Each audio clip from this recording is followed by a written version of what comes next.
I would dare say that we did the classic, had a podcast-worthy conversation before of course, we hit record. We do that. Like, oh, this and when that. When you're at the my world. studio. 100%. But let's make this one official. Mikey, dude, welcome to the show. Dude, thank you for having me. Yeah, I've been looking forward to this since we talked. Appreciate you having me on. And I want to just stop and thank you for all of your sharing knowledge when we started getting really serious about our show, The Strange Road. You had taken a lot of meetings with me and shared all the things and pitfalls and stuff that you've gone through already. So I just want to take time to say thank you so much. Yeah, dude. For helping us out. I mean, like, of course you're welcome, but that also, those types of conversations, and you know this, it's like that stuff brings me so much joy and gives me so much energy to be able to sit and share and like help in any way that I can, whether it's big or small. So like getting to have those talks with you about your guys' show and everything, like that's always been fun to me. Yeah. So, and obviously it's like you still know any point in time that you're like, we should meet up and I got some questions. I want to talk some Strange Road stuff. I'm like, yes, let's go. Yeah, because you were very interested in what we were doing. And I remember running into you at the OHD Gear Show a couple years back. Is that where we like initially connected? Yeah, we had known each other, but you had you contacted me, and then when we actually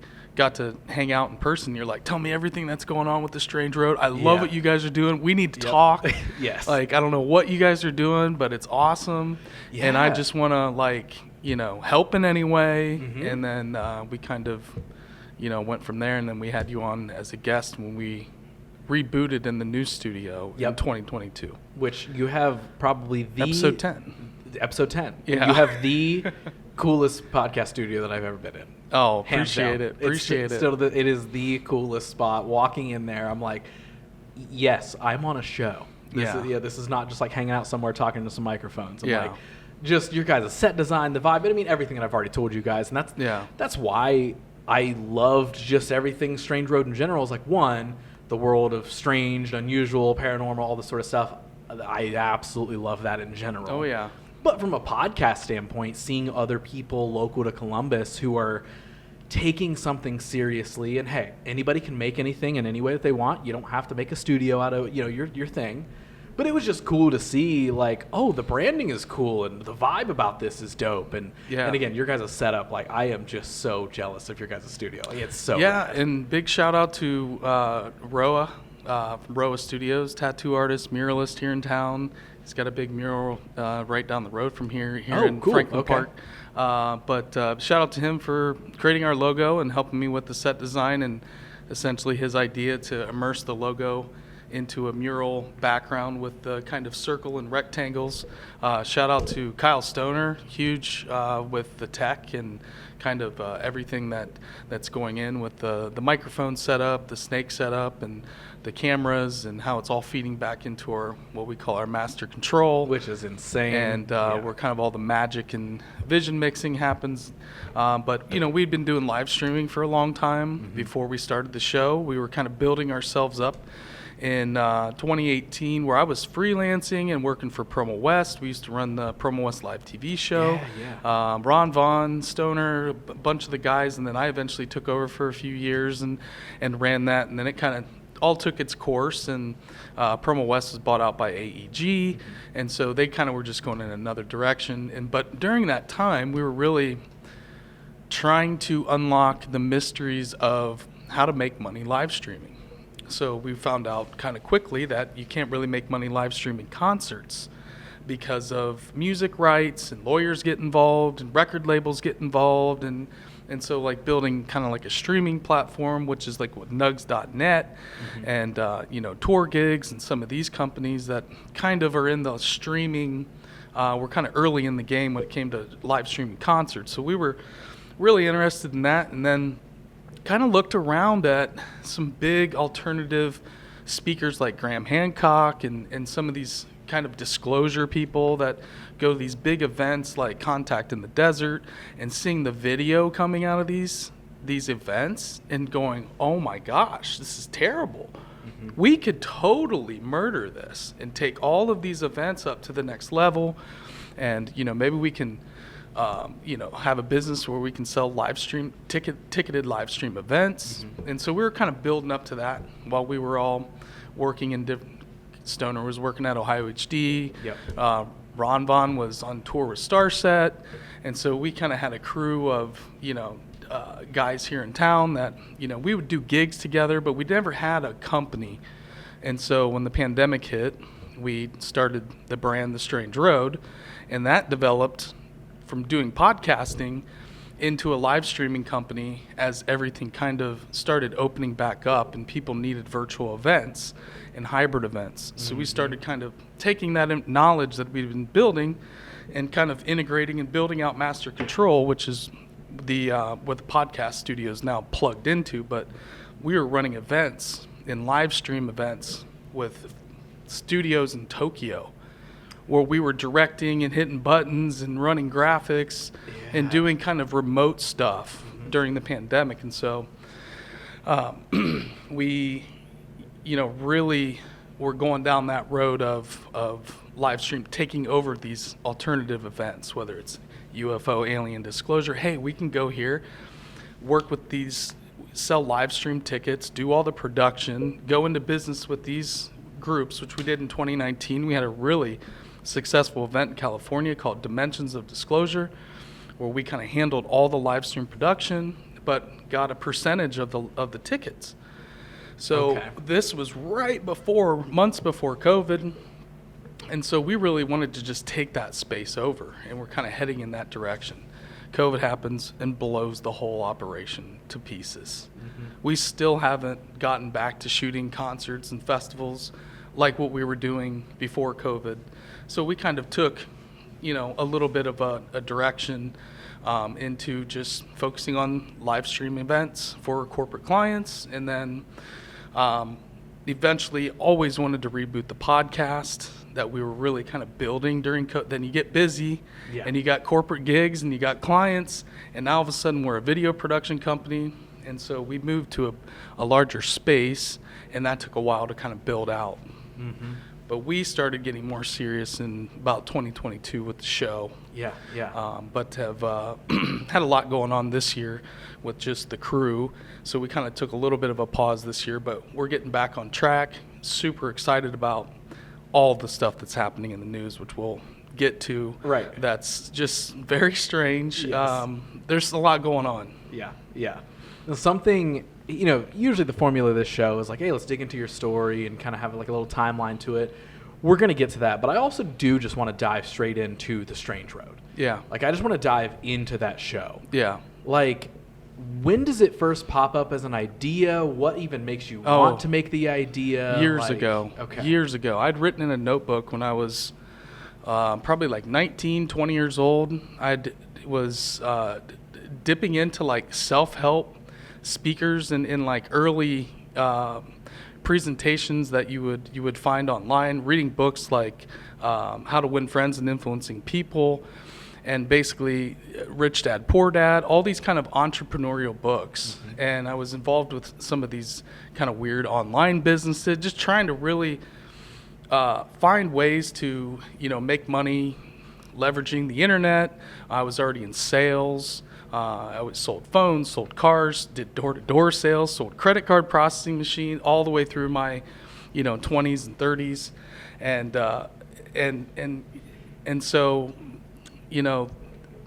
basically, after doing all those jobs, I just got really depressed and knew that I had creativity, but wasn't sure how to go about getting into something. I did a lot of acting in high school and in my 20s, and so always kind of had that creative bug, and then got into shooting bands with a little camcorder and fell in love with video and had no gear. I would sneak my camera into shows at Bonnaroo. I would film different festivals, all for fun, and kind of got into that.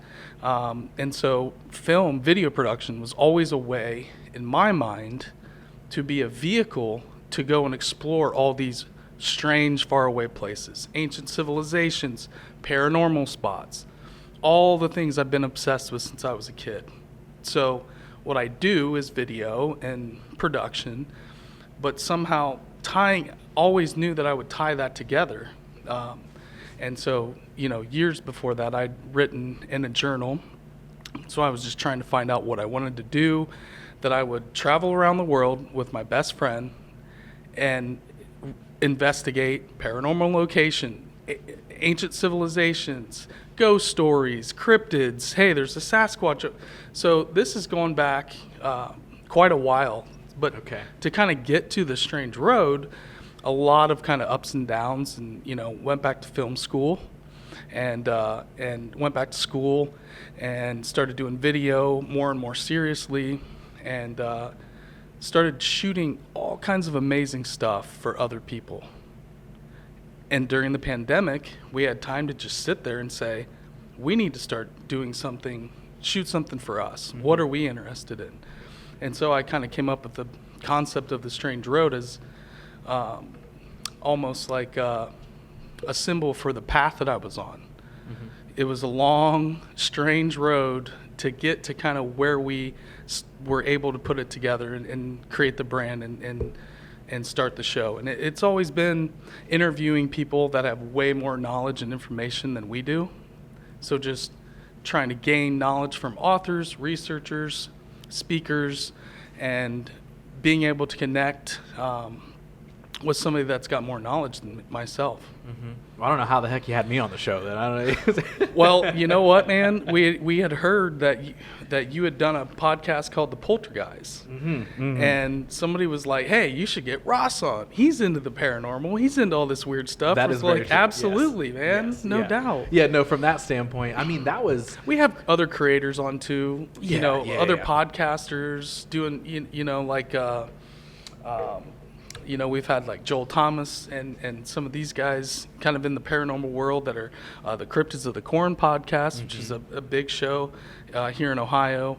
And so, but never really expected that. The idea was always to connect with, like I said, people that were out there, and then realizing once you get into it, there's all these cool people that are doing similar things. We should get them on this show too. Yeah. And then the whole thing just kind of expands, and it's amazing. Well, that for me, it's like, Poltergeist was a dip into like the horror comedy world where, it was us just kind of making fun of bad horror movies and then building out these like little narrative pieces, and it was like half a fiction based, half a, just movie review podcast. But like, up until, being on your guys' show, I didn't really get to delve into just sitting with somebody in a podcast format, of course, that's not just hanging out in your living room or whatever, and just sitting and talking about the weird stuff that we're into, because so for me going into that, I was like, oh my God, like this is such a fun door to open and to be on a show where we can just talk about like ghosts and all the But UFOs that's what me and my stuff. Buddy, my co-host, shout out to Bub Ranley, that's what we'd done for years and years, is sit around and pontificate about all of we always had a connection with UFOs, aliens, extraterrestrial, ever since we were little. I mean, I was really into the paranormal, ghosts, demonology, learning about exorcisms, listening to people, talk about the kind of darker side to the occult, and then which kind of leads you into conspiracies and that whole world. And then you get down the road with that stuff and you get depressed. You start to get freaked out. And so that was like all through my 20s. I was just into some, the more darker side of things. And then eventually I started getting involved. Once you kind of go down that road of looking into spirituality, most people come across ancient civilizations and trying to understand this spirituality connection that seems to be connected with these really advanced civilizations. Why was their art so amazing? Why were they using geometry and astronomy and all these things encoded into these? Like, whoa, they were on a whole other trip. What's that about? And so all of these things start to merge together. And understanding that history isn't a lot of times what they say.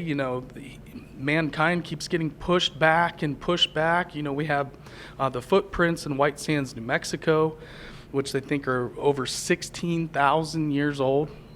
So the big thing here in America has always been Clovis first. which is about 7,000 years ago. And they thought the Clovis people were the first people in North America.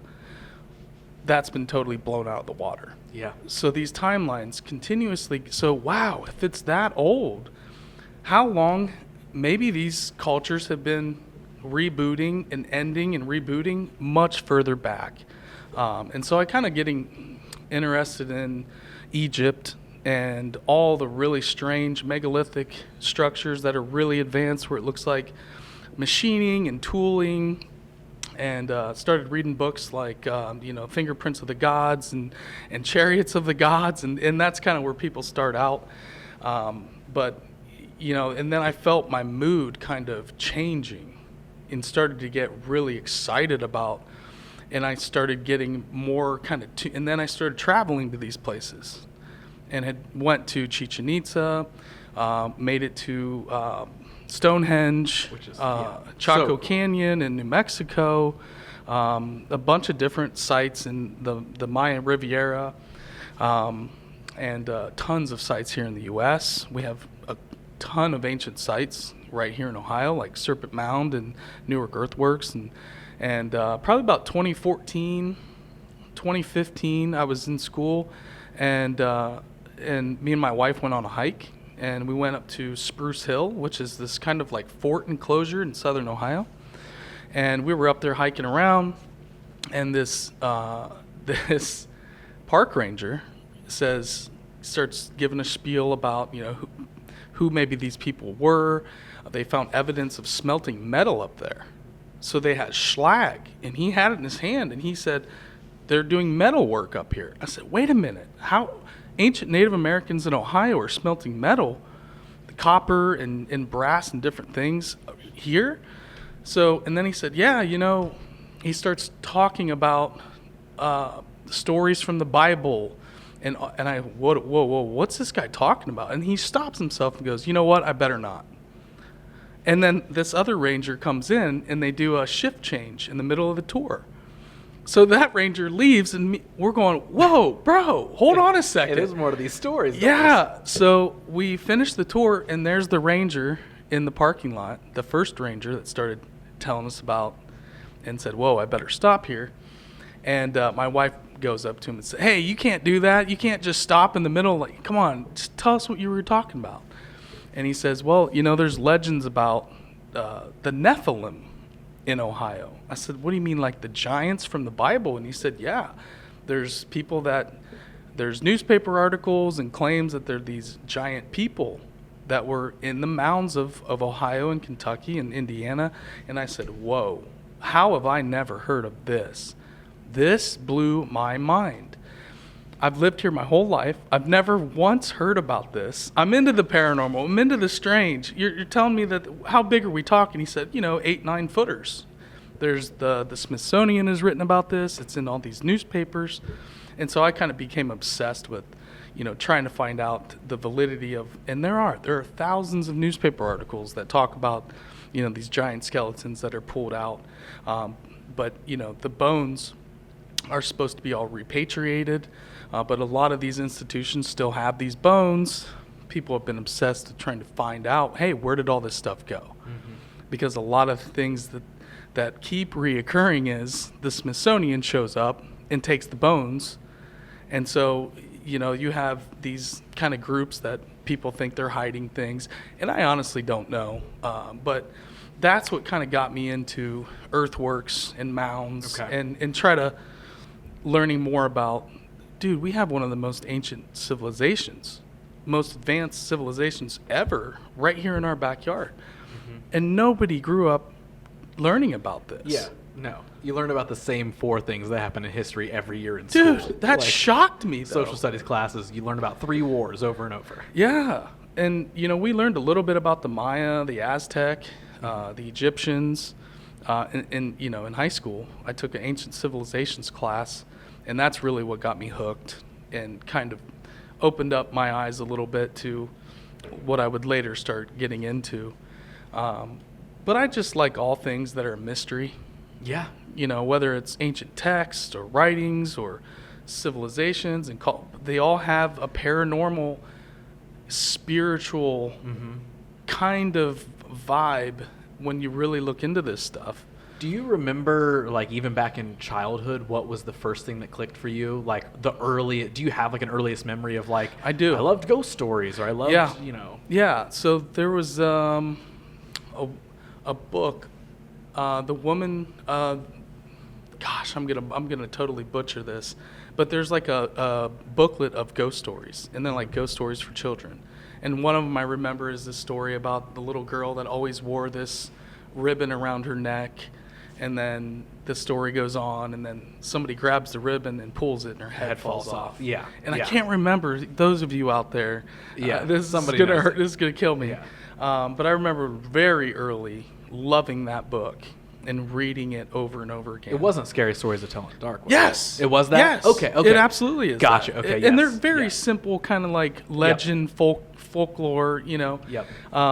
But then one of the earliest, because, you know, now there's a million paranormal and ghost shows. Oh, yeah. There's people that focus on podcasts and documentaries. You can go on Amazon and watch 25 paranormal documentaries or something about aliens. And about a cryptid you've never heard of. Yes. You know, the fingernail man or something. Yeah. It's just like, what the hell is this? It's like the hunt for the fingernail man. Yeah, exactly. The vegetable man, the Flatwoods monster, it's just like, okay. the hodag. Yeah, those are all actual real stories. But, and then, you know, so Unsolved Mysteries was the big one. Yeah. And you would watch Unsolved Mysteries every week hoping that there'd be like a UFO encounter or a paranormal encounter. And a lot of time it's like missing people and things that aren't paranormal. But you would get those gems.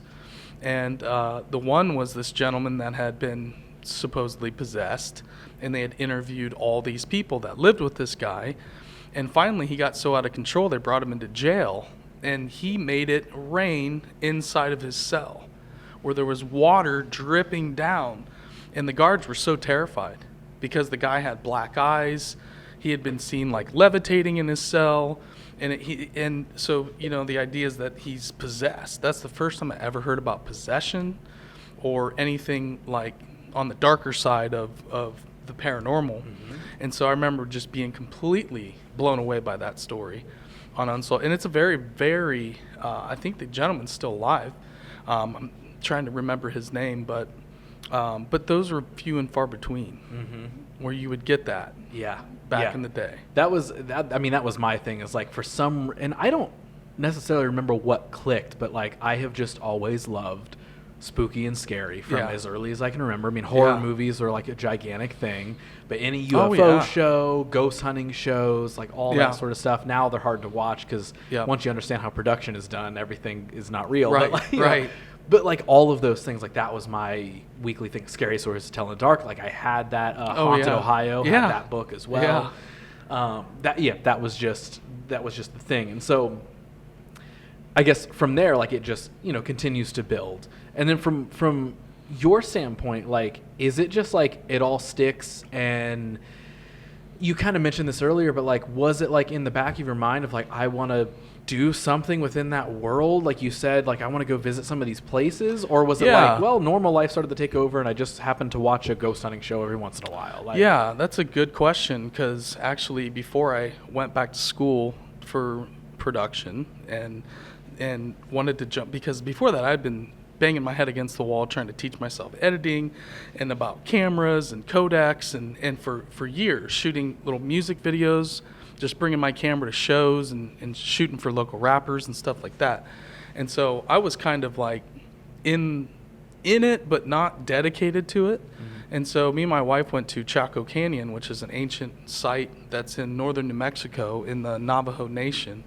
Very advanced. One of them's a 80,000 square foot building called Pueblo Bonito, which it's all these circular structures and half moon structures and these doorways that kind of go to nowhere and these windows that are aligned with different sunrises, and it's a mystery about this place. And we went there for an eclipse, and the archaeoastronomer, the guy that had been studying the stars, they built an observatory there, and we listened to one of his talks.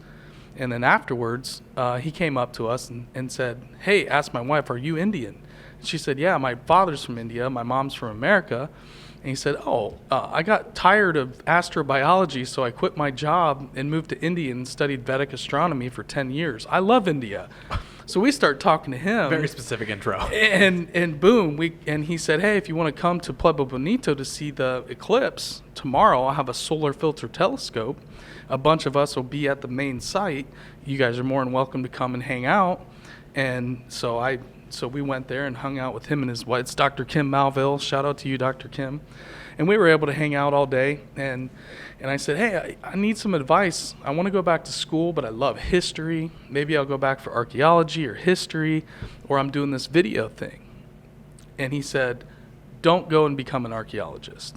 Stay with the video thing, because we need people like you to come to places like this and document all of these amazing places. Okay. So you can use that camera as a way to get to all these places you've been obsessed with and want to visit. And it just clicked. That's cool. We got back and I enrolled into classes within a week. Now, what was it, even rewinding a little bit more, like, what was it that I guess made the video world an interest to you? Like, how early on did that I just started pop shooting up concerts for fun. Oh, okay. I just started shooting concerts. And it was like something just grabbed me because I was going to a lot of shows. I got into shooting concerts and made a career out of it. And, for many, many years doing festivals and IMAG and working for the TV show Promo West Live. But before that, I was just literally sneaking my camera into shows and just something had me. I had a YouTube channel, which is still there, of just this crappy video. It's me in the crowd with a camcorder, Okay. and just for fun, doing that for a long time. And then I would go out, me and my buddy, he was my co-host Bub, travel nursing, had a trip his hospital paid for him to go all the way out to California where he's travel nursing. He said, hey, you want to just roll out with me? I'm like, absolutely. So we go on this epic cross-country road trip, and I had this little HD Sony camera, and I just documented the whole trip. There's a little edit up on YouTube. You could probably find it somewhere.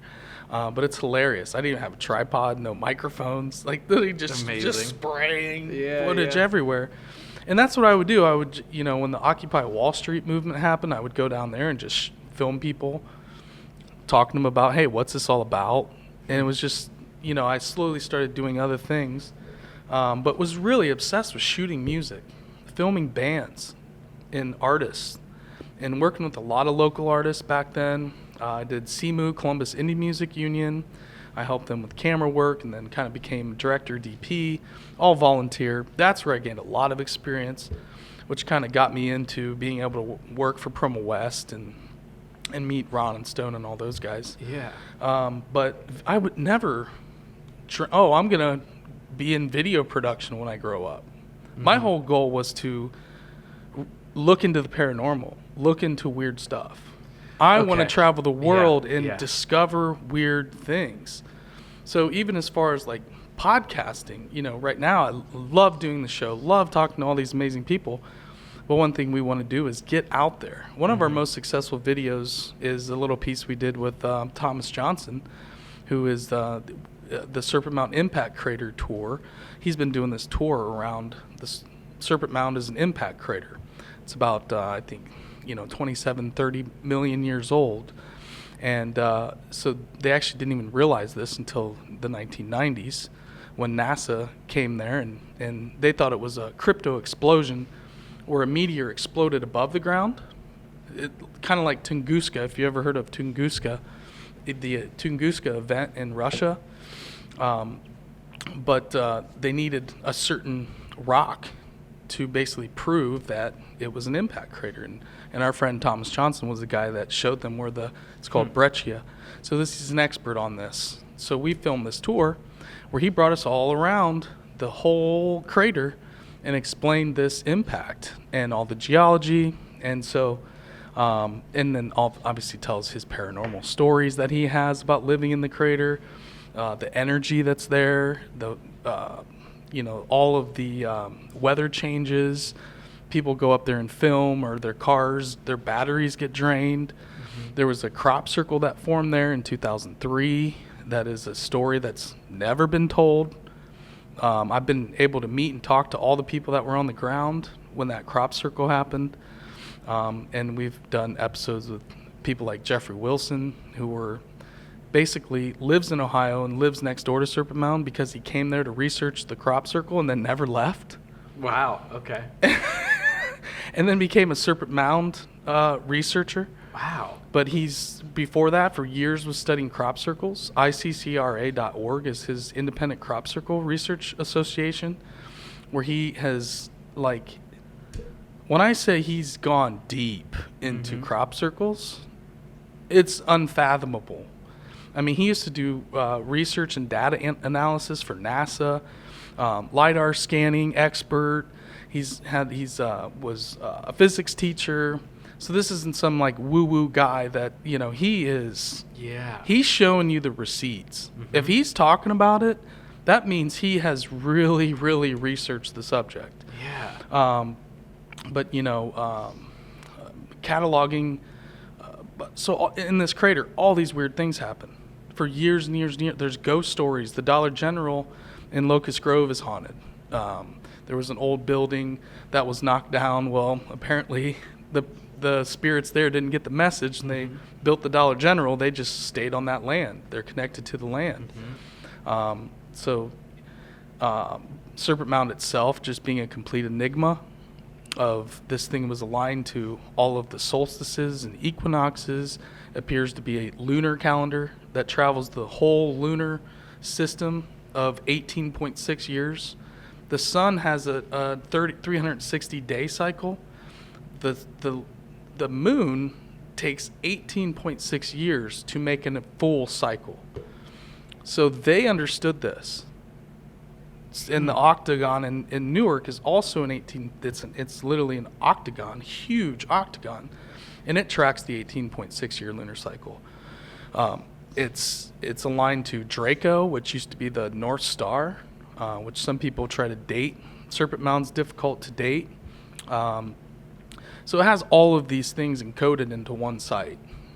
Yeah. And it's mind-blowing. We've done hours and hours of episodes about the alignments and all of the different happenings that happen on the ground at the site. It's just highly paranormally charged. Yeah. UFOs popping in and out of existence, people seeing orbs off into the distance. People seem to get pulled there like I did. This is way before I ever met any of these folks. I started going there became obsessed with this ancient culture, and was lucky enough to start going to the events and meeting some of these people. So years later, they're on our show, and we get to interview them, and so it's been really cool to kind of connect with all the different folks that there's tons of events that happen down there, so you can kind of just go to those, and eventually you just start meeting people. Yeah. But the stories are amazing. I want to talk about ghosts for a second. So, there's this idea of residual hauntings, intelligent hauntings, all that sort of stuff. Now, growing up, I was just like, oh my God, ghosts are everywhere. This is insane. Now, as an adult, I'm like, I feel like I lean more into the energy side of things. Yeah. Energy is attached to a place, and sometimes ghosts are just a mirroring and echo of what was once captured there. It's not necessarily a lost spirit roaming around looking for its head. Yes, it's a loop that's caught in time, and maybe our cameras happen to sometimes catch these things now, whatever. Where do you land with ghosts now? Because as I've gotten older, even though I still love all the stuff, I definitely now, you watch a ghost hunting show, I'm like, I see how they're filming all this sort of stuff, and a lot of times in a ghost hunting show, nothing really happens unless it's Ghost Adventures. Then they're ready to fight. But it's just it's more entertainment and all that sort of stuff. Where now it's I feel like I've tried to settle into this thought of because especially with social media, there's a ghost video every other scroll on my TikTok feed now, right? And so many of them are clearly fake. So many of them are also very well faked. But you can still tell that they're faked. Yeah. Right? There's that one glitch in the cut where you're like, that's where the edit was. I can catch it. No one else knows. But I get that. My question is kind of where, after all the conversations you've had or even things you've experienced, where do you land at with ghosts? Because I'm very in this, like, I think it's like energy, it's an echo that can be trapped or attached somewhere. Of course, the whole spiritual side of maybe demons are real and there are, actual intelligent things. Like, where are you at? I think there are loops and where the energy gets locked into the matrix or like the fabric of reality of this third dimension. We have many, many higher levels of dimensions above us. And so could it just be an imprint in this physical reality that kind of loops? Yes, I think that's going on. I think that's what you see at like Gettysburg and places like that have a lot of trauma. Yeah. That literally like burns it into the atmosphere. Is that some of that like the coolest ghost footage ever that I feel like is like the most realistic, where it's like blue hour and you just see these like ghostly figures kind of all in a line just like rotating through a tree line? Is that where that footage is from? Yeah.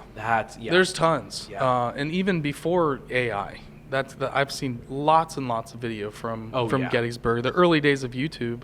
I mean, that's stuff I would see on television episodes when I was a kid. Like, we went there in 8th grade. I felt sick.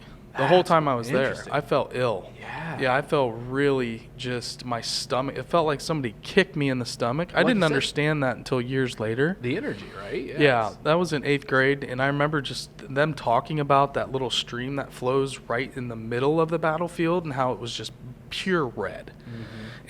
And that's where I would just was ill when I was there. And a lot of people have that experience.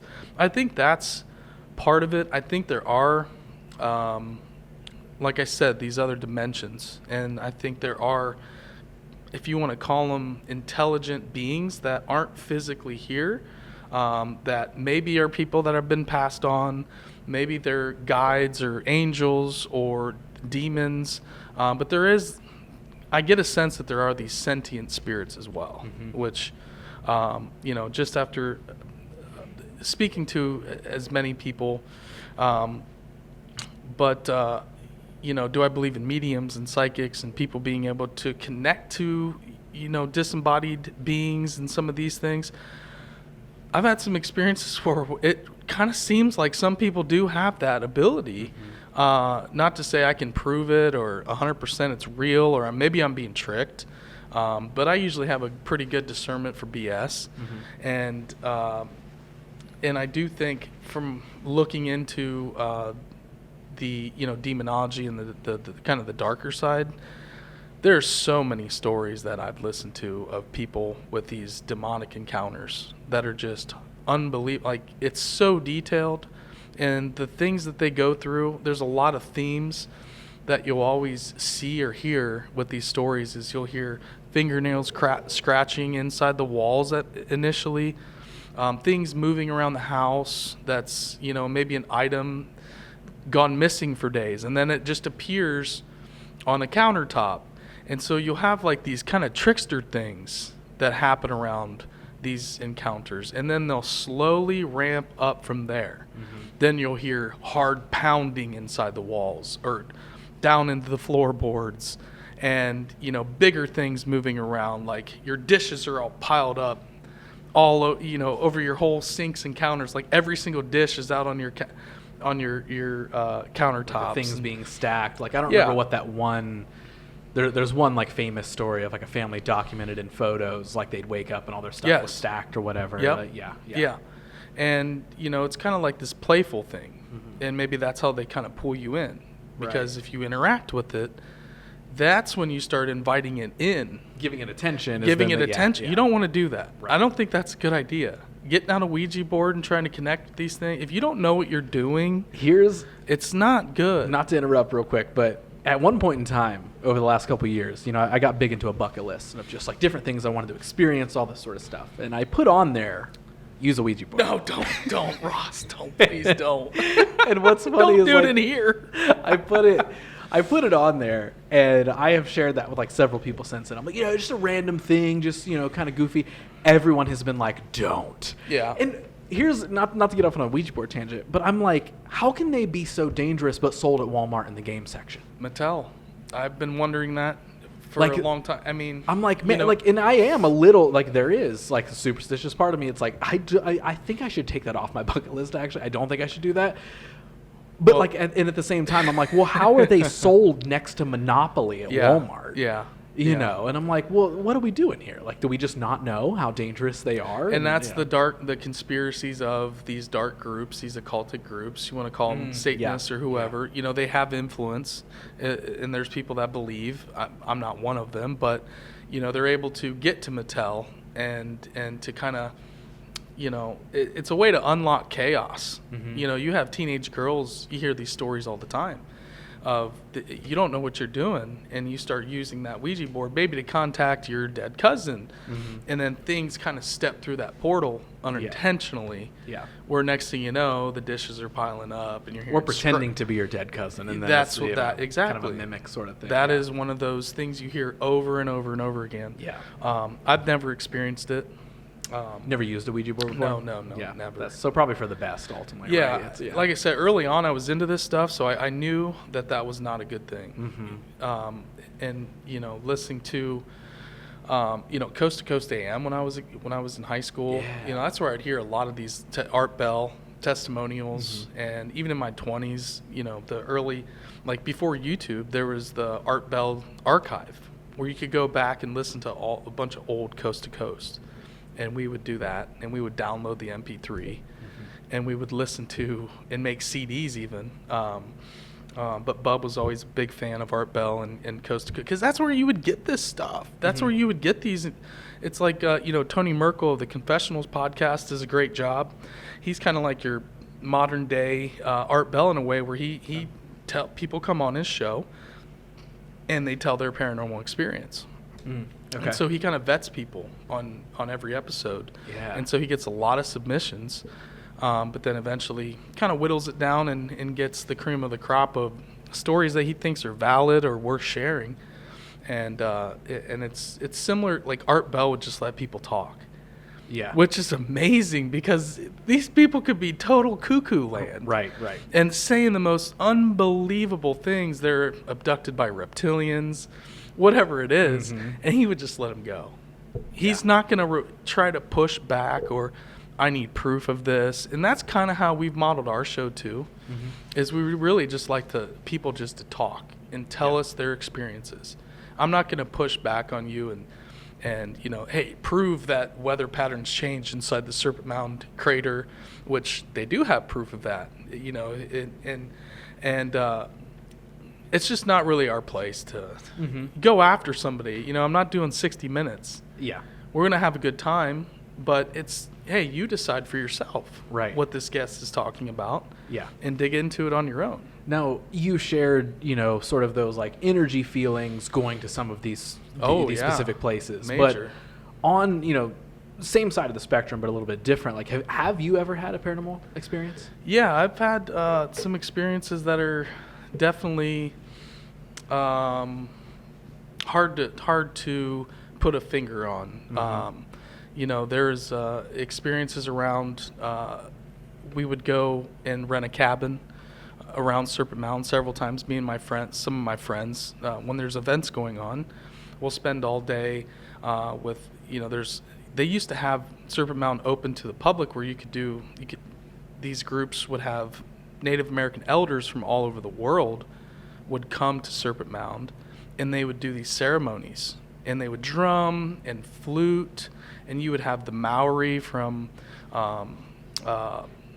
New Zealand there. You would have people from elders from South America. All these people get together, and we had this time where this cabin we rented that sits above the crater, and so it sits on top of the lip of the crater, and it looks down over the crater valley where Serpent Mound and all those places are.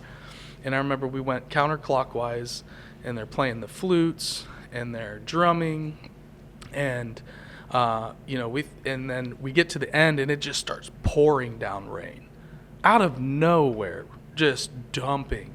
We're running to our car. We get in the car. We start driving to this cabin, and we're there, and we're just hanging out. It's nighttime now. We kind of made some food, and we're sitting out on the porch of this cabin, and we're looking out into the distance, and there's this light that's just moving out there in the distance in these trees. And I'm like, that's really weird. You know, what is that? Is that a road out there? Is that a car light? Like, that's really strange, because from what I remember coming in, there's no road right there. There's no highway. So I don't know what's going on here. And it's blue, and it's kind of moving through the trees, and I just get chills. And we all just get chills. And one of my friends is just going, no, that's a car. It's a car. But I go, look how high it is. Where is this car? Is this car like a hovercraft car? What are we talking? There's no road there. There's no road there, and it's one light. Yep. And so this goes on for a little bit, and the whole time I'm looking at this thing, I'm just getting chills, just getting hit. I'm like, I want to go inside. I'm pretty freaked out right now, and so we go inside, and then later we came out, and we walked out into this big field, and it looks down over the valley. And you see the area where Serpent Mound was, and it's just beaming blue. The whole horizon around the area where it would be is just blue. And we're going, what is going on? This is so strange. Like, what would be lighting that area up down there? What is going on? And it was foggy, so, it's like diffused light. Mm-hmm. And it's like, where is this coming from? It was just really strange. I'm not saying whatever that was, but we're all looking at each other going, you're seeing that, I'm seeing that. Yeah. It's strange. And then we look down in the grass, and there's all these like little glow-in-the-dark specks. Like if you took a glow stick and cracked it open and sprayed glow stick juice all over the entire field. But it was these little, I've heard later they're called neutrinos. And these little glow-in-the-dark things show up when there's Sasquatch around, UFO, and again, not saying any of this is this or that. Yeah. It's just an experience that I had. Interesting. And around there to kind of verify what other people have experienced in that area. And I think we were really open because we had gone on that kind of ceremony journey with all those elders, and that place just rips you open. Yeah. You might be closed down. It's like when me and Bub went to Sedona. We had nothing that we saw like paranormal, but what you feel when you go there is this sense of like if you were on a psychedelic trip, but you're not on any drugs, the place just really takes your energy up to another level. Yeah. And so there's these vortex, people call them vortex energy spots, and I kind of thought that was like some woo-woo stuff. So we took a Earth Wisdom Jeep tour, me and my buddy. This is years ago, but I had learned about the Sedona vortexes, and it's like, let's stop by Sedona, check this out. We do, it's called an Earth Wisdom Jeep tour, and our guide is this guy named Kevin, who is an Ecuadorian, played 2 different Native American flutes. And so he takes you around all these places and kind of explains the science behind it, and then also like the Native American traditions and stories behind the area and what these vortex sites are. And so he had actually told us in the 60s that NASA was able to prove that this energy was coming from certain locations in the Sedona area because they were doing scans and found out that there's electromagnetic energy massively coming out of those areas and fault lines and so forth. Serpent Mound is one of those places, I think, that is like these vortex spots that you hear about. Yeah. So is that maybe would you say that's the most unexplainable thing you've ever experienced? Yeah, probably. I mean, I felt weird things in people's houses, and then later found out that, hey, this house, there's an old man that died here. The owner and I was like in the basement trying to crash, after partying one night, and I'm like trying to, and I just see the cat is just staring up at nothing. Yeah. And I start to get chills all over, and I'm like, ooh, what is going on? And this cat's just staring and staring. I'm like, I'm trying to go to sleep. I'm done. And I just keep getting these hits of chills. And then the next day my buddy calls like, hey, what's going on? I was like, I was like, hey, has anybody died in that house? And he goes, you would say that, you weirdo. Yes, the man that lived there before passed away in the house. And I said, okay. And she said, everybody in the house says that there's something in there. Like the mom says it, her sisters say it, my friend's sisters. everybody knows that everybody's had an experience in there. And then I just was like, something is wrong. We talked about this, I think, when I was on Strange Road. But, you know, I definitely get, you know, energy feelings and gut feelings and stuff like that in places and all that. But, like, you know, I would be terrified if something real scary happened. But, like, I feel like I'm the most, like, looking for something wild and paranormal that, like, really, really feels crazy and scary. And I have never... Like, I've got the one super weird story that is so illogical. That's a the moon great thing. story. Like, but it's like, I don't even... It's funny to say, I don't even like that one because it's just so nonsense, right? But it's the only thing I can, you know, vaguely remember, right? But, like, I feel like I have been living my life. Again, I will be terrified if and when it happens. I'm going to be so damn scared. But it's concerning. Like I said, I went to the cabin like, I got to get out of here. Yeah. And whatever that is, I'm like, it's giving me the creeps. And I'm not here for that. I'm like, I want to see a UFO. I want to really, really feel like there is a ghost around me. The thing is, or like see it's like a creature in the woods. You got to go to places that provide that type of experience. Right. Like a lot of the paranormal experiences I've had are around ancient sites. Mm-hmm. And not even paranormal, just like things you can't quite put your finger on. Mm-hmm. You know, another time is when we were in Switzerland. We were helping out on a UN-sponsored gig, doing some live streaming, helping out with these interviews. Me, Stone, and my buddy Chris, and that's the trip that we got to go to Stonehenge and Amsterdam and had an amazing time. But we worked in Switzerland at the Co Palace, way up not way up, but above Lake Geneva, above Montreux, where the Montreux Pop Festival or the Jazz Festival is. But one of the most expensive places in the world. A burger and fries was like $42. What is this, America? What's going on? This is years ago. This is like 2018. That's crazy. And Montreux is even above New York City and Paris is like back then was like one of the most expensive. I mean, you had like, you know, Kuwaiti Sikhs and people like Saudi Arabian princes walking around the streets all over, like dudes that like oil people from the Middle East. You'd see a lot of just really, and we're just kind of like walking around in black shirt, you know, like look like production bros. Yeah, you're like just trying to get a burger.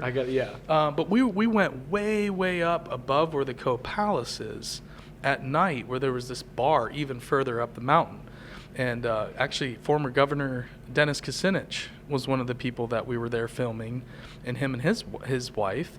And so we actually walked up to this bar with Dennis. He was like and this guy's in shape, dude. We're huffing and puffing, and he's just motoring up this mountain. And this bar restaurant has this like really cool outdoor patio with all these lawn chairs. And it was during the summer, but it's like chilly up there. Just amazing. And we're up there, and we just start seeing these lights, taking really strange angles, moving much faster. But you're up so high in the mountains that you can see things that you would never be able to see in Columbus or even, you know, out in the country, just because of the elevation you're at. So we really started seeing all of these different movements in the sky that didn't appear to be satellites. And we're all three going, and, you know, one of our buddies is really, really skeptical. And he's just like, I can't explain that. Yeah. That is interesting. Right. Like, I never thought I would be sitting here saying that this could be a UFO. And I mean, but who knows what it was? Right, of course. And that's, I mean, you do have a point also of, you know, me being like, hey, like I've never experienced anything strange.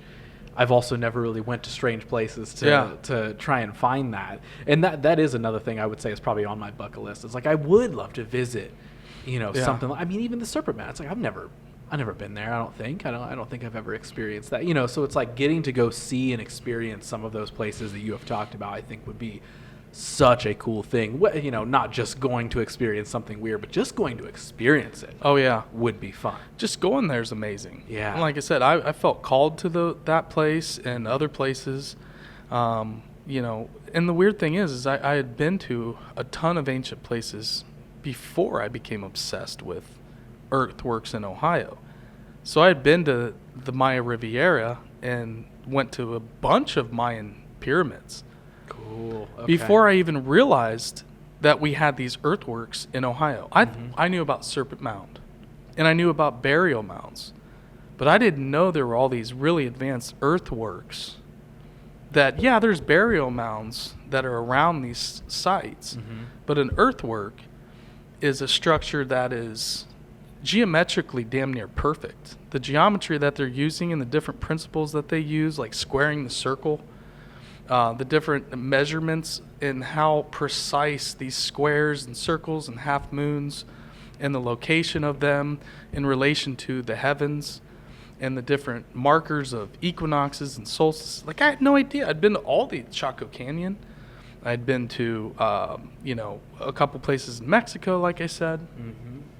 But started kind of getting opened up through just the process of going to ancient places. Yeah. And started feeling more connected spiritually. Now, I'm going to take a bit of a left turn here. Let's do it. But like in connection to all the stuff we're talking about of, getting to go essentially on these adventures and getting to go see these places, and whether it's like work related or just personal related, of going out and doing all these things with that kind of underlying why or reason of, I want to document these things, I want to tell these stories and just gain these experiences and all this sort of stuff. It's something that you and I have talked about a lot, not on a podcast, in many of our coffee get-togethers, is, just balancing the pursuit of these things we want to do with the things we sometimes gotta do. It's hard, dude. And I mean, you and I, that was half of our conversation before we started rolling. Yeah. After you got here today was, what's creative business been like for you, and all that sort of stuff. And again, like, I know this is a big left turn, but it does directly coincide with like, going out and this is what I really want to document, but this is kind of what I got to do to build the foundation on to hopefully do these things. Yeah. And you've obviously throughout your story and throughout this conversation touched so much on the video production world and live streaming world and all that sort of stuff. Like, where are you at now with like that balance? And even to give people a little bit of a peek behind the curtain, a lot of what we were talking about before we recorded was just the strange state of existence that what I call the creative service world is, in where it's at right now. There's a lot of, again, from my perspective, a lot of brick walls being put up, a lot of distrust, a lot of lack of wanting to understand why to hire for creative service work. Where are you at with all of that? Because again, I know you were sharing some things with me, but like, how has that changed for you over the years to where you can now sit and be like, all right, I really want this Strange Road thing to work in a podcast form and be able to create my own documentaries and all this sort of stuff, but I'm also still kind of hanging on a little bit. Gotta do both. Right now. I love our corporate clients. I love helping them with their events, their board meetings, and all the cool things. We get to work with some amazing people.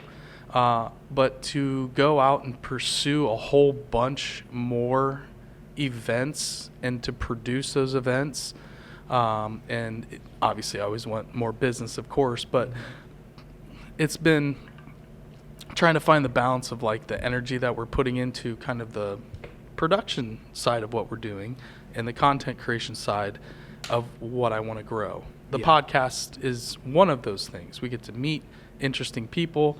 Once we meet them, we get to talk to them, like Jesus Payan Jr., who was Gonzo from Breaking Bad, and finding out that he's a 30-year Bigfoot researcher. And him inviting us to New Mexico to his property where he's seeing UFOs, he's got cryptids, it's like, oh my God, so cool. I want to get out there and go hang out with Jesus. Right.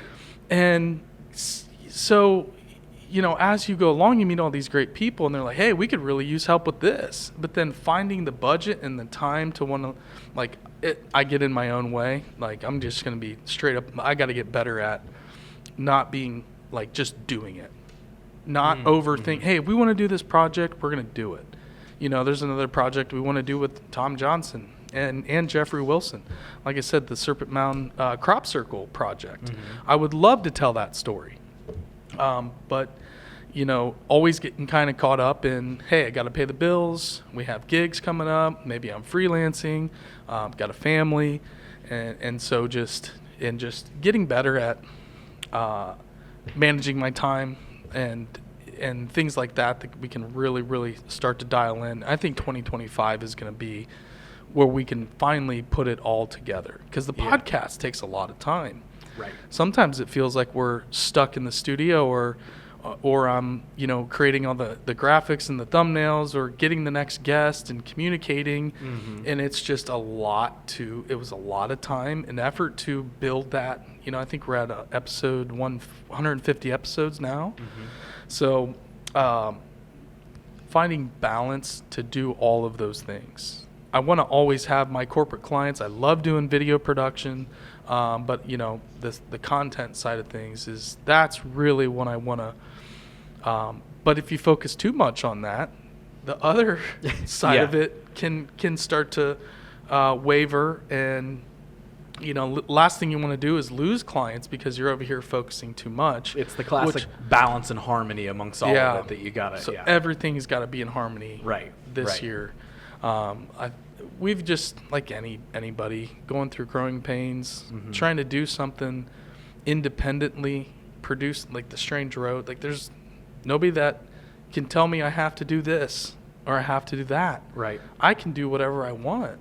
We can go and explore we can get any guest we want in the realm of, maybe there's some big guys in the future that we can grow and get some bigger researchers and speakers that, of course, but we're not held to, if I had like a TV show, on Netflix or something. You have executives that can come in and tell you, hey, don't do that. Right.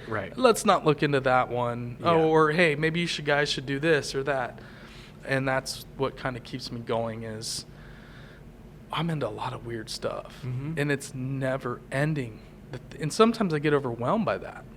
Because it's like, where do we want to focus on all these stories and amazing people like Jesus and Jeffrey and Thomas and paranormal researcher Jim Willis, who's the author of Weird Ohio, Weird Indiana, became friends with him. He's got some things that he once documented in this haunted library. So it's like, man, we have focusing all of that. It's been overwhelming. I've seen, it's like a random cheesy post on social media that goes around, but I feel like it's so accurate, and it's the phrasing is having an art attack. And it's where you have such a vast list of ideas and stuff that you want to make and pursue that you essentially you're just overwhelmed. You kind of get frozen. You don't know where to start. You don't know where to begin. You don't know, it's like I can do a little bit for this and a little bit for that, and like that's, we've talked about this before, but that is, I feel like, my constant state of being. And I've definitely tried to get a hold of the overwhelming feeling and trying to maintain it as excitement for opportunities. But I mean, that is absolutely the feeling constantly, where it's like, man, these 5 things I feel like would be so exciting to do. Where do I start for any of them? Is often that hardest part. Like, what do you feel like is one of the biggest blockades that you feel like you run into with trying to pursue any of this stuff? Is it time? Is it just, man, if I had $1 million, these would be a lot easier? Like, what do you feel like that is for you? Yeah, it's just managing all of the ideas and putting it into buckets of starting the project. And just, hey, we're doing the podcast, but there is time for all this other stuff. How do you find the slot in your life to just getting it started? When we get things started, it just goes. Right. It becomes real. So right now, with a lot of the things, the Strange Road's gone through, kind of took a little break in the show, and we're really coming back to consistency. And I've got some great help. My nephew's been helping me out, like I was telling you earlier, helping us with some social media stuff. And so, it's kind of like getting through some of these challenges of how we're accomplishing the tasks for the show and how we're getting back on track to being consistent. I think once we get back to being consistent, and then it's, getting moving on, picking one project, whatever that is. And it could be a simple trilobite hunt with Thomas Johnson, who has one of the best, ancient trilobite fossil collections in the world.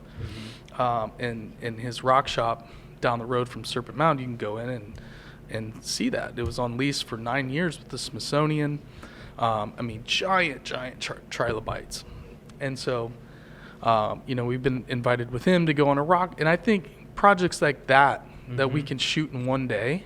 And can easily kind of reverse engineer, a script and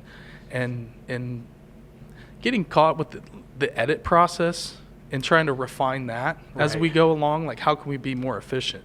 How can we set up this shoot where we're not just going out and shooting a bunch of stuff and then trying to put that all together later?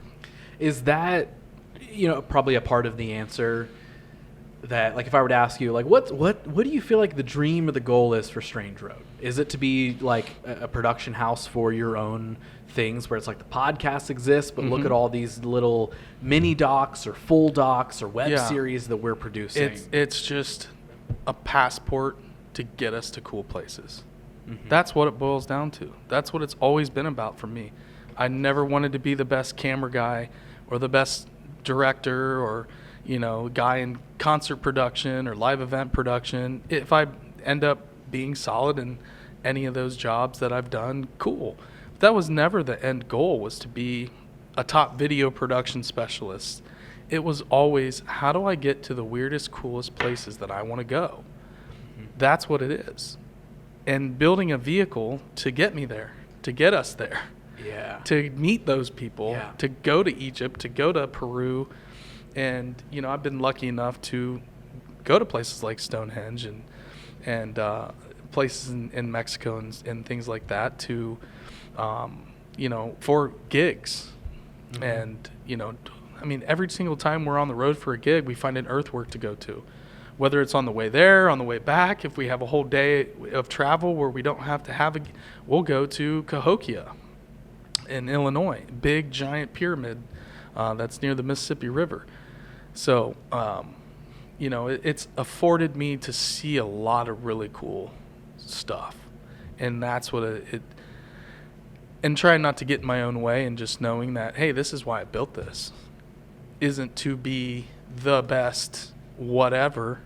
And the podcasting is just a way to meet people, to then get us to the place where maybe they have researched, or, find the next Skinwalker Ranch and go there and help people document those things. Yeah. What do you feel like the biggest lesson up to this point that you have learned on your journey? And this can be from, maybe it is something just like very directly from the video production world, or maybe it's something that you were out on a journey visiting one of these cool places, talking to an interesting person that you took away a huge lesson from. Like, does something come to mind when I ask you that? Yeah, I would say just to pursue your passion, pursue your interests. And that's something I've struggled with, is always remembering, no matter what, don't go for the money, don't go for the score. Pursue what you want to, what you enjoy, what gets your gears going. What gets my gears going is learning about weird stuff, is meeting strange people, is hearing all the stories. And then that leads to whatever is going to come out of it. Strange Road could be completely different in 5 years. I have no idea. I got to get out of my own way to allow all of that to emerge, of whatever it's going to be. It might not be talking about cryptids and ghost stories, and it might turn into something else. And I'm okay with that. I don't think we'll ever get political and start talking about elections. Right, yeah. The most political stuff we'll get into is, the conspiratorial things that are kind of going on right now, with whether it's like drones in New Jersey or whatever. Yeah. But the big thing is just pursuing your passions. And that's the big messages I've got when I've met somebody like Kim Malville, or our mentor Jim Bowser from Wapak, who built the Temple of Tolerance. We were lucky enough to meet him in 2007. He just passed away this year. We did a tribute episode. If anybody wants to learn about the Temple of Tolerance and Jim Bowser, We had been trying to interview him I've known him forever. We just never got on the same page to do a project. There's all kinds of documentary filmmakers that have tried to do stuff with Jim, and they meet him and they're like, there's too much here. This guy has so much going on and so many stories. His house is filled with artifacts from all over the world, shrunken heads to crucifixes that have the priest fingerprints burnt into the cross that then he'll hand you when he tells you the story. That's cool. Or like an actual real shrunken head that then he'll hand you when he has just this knowledge of stories. And his house is hopefully being turned into a museum. And but he built a temple structure in his backyard. He has 3 lots that go all the way back. So my co-host and buddy Bub, his mom was a teacher, and we were in our 20s, and he came to her school to share his artifacts and tell stories. He's a storyteller. He's a folktale artist, essentially. And he's got stories about UFOs. He's got stories about John Dillinger and gangsters in Ohio and amazing, encounters in World War II with Nazi youth, and just picks up stories from all these people in Ohio. And so he basically went to my buddy's mom's school, gives a presentation, and she goes up to him afterwards and said, my son and his buddies would love to meet you. They're kind of these weird kids that, they're a handful, but they got a lot of talent, she told him, and I just don't know what to do with them. But I think if you could really help them out. And he said, sure, gives him Jim's number. And then Bub goes there the first time and meets Jim, and he's there for 7 hours. Wow. Talking to Jim telling stories for 7 hours. You got to come meet this guy. We're going, he had, they used to have bluegrass night, where all these bluegrass musicians would get together at the temple and play guitar. And so I got invited to a bluegrass night and met him for the first time in 2007. And he just shared knowledge, gave me advice. This is right when I started doing video. And Jim is somebody that doesn't own a TV, doesn't have a VCR, definitely does not have a computer. The guy literally, you want to talk about discipline. He writes from 8 a.m. to 1 p.m. every single day. For basically his entire life, he's done this since he was essentially like 12 years old. And so, he told me, if you don't need suits. You don't need big executives in Hollywood. If you want to start a YouTube channel. He didn't even know what YouTube was. He just heard, this stuntman from Lima, he put up a bunch of videos of him ramping on his dirt bike, and next thing you know, he's in Hollywood. And that's the only thing Jim knew, is that this guy put some videos of him on the internet, and now he's living in LA as a stuntman. And Jim said, well, that's it. You don't need suits. You don't need the executives. You can go out and make your own stuff. His understanding was the process, not the... It was, you have a passion. Yeah. You want to shoot concerts. Back then it was, I want to shoot concerts. I want to shoot the top artists in the world. Okay, well, just keep doing that. Just keep shooting. Don't worry about the money. The money will come. And so he was very instrumental in me thinking, all I got to do is just keep doing what I love, and eventually, in some form, I'll be able to make a living off of it, hopefully. Mm-hmm. But, he lived like a hermit. He never let anything. He could have been a millionaire over and over and over again. Huge Hollywood movie he wrote the script for. They blew the ending and changed the whole ending and made it this bloody war between the Native Americans and I can't remember what the movie's called, but they changed the ending. And he said, keep your money. Keep your script. I don't want my name a part of it. I don't want your money. And told him to go to hell. And he had a show on A&E that was called House of the Unknown. They had done 3 episodes with it, and the writer's strike happened. That was probably like 2010 or maybe 12. And the writer's strike happened, and the new executive came in and said, well, you should do this. We're going to change this. You're no longer the host. We're actually going to bring in this guy, blah, blah, blah. Nope, keep your money. We're not doing it. Cancels the whole show. Like, the whole world should know who this guy is. He's had many opportunities to sell out and get a show or be in a movie or have a documentary filmed about him. Like the documentary filmmaker, a Blackfish, found out about Jim because Jim used to go to all these Hollywood parties. So eventually he became friends with Johnny Depp and Joan Baez. Johnny Depp came to the temple in Wapak where he got a phone call because Jim Bowser ripped him when he was doing the John Dillinger movie and said, "Hey, don't make Dillinger look like a hero. The guy was a cold-blooded killer." And Johnny Depp's, who is this guy? Why is he telling me how I'm supposed to prepare to portray John Dillinger? Screw off, old man.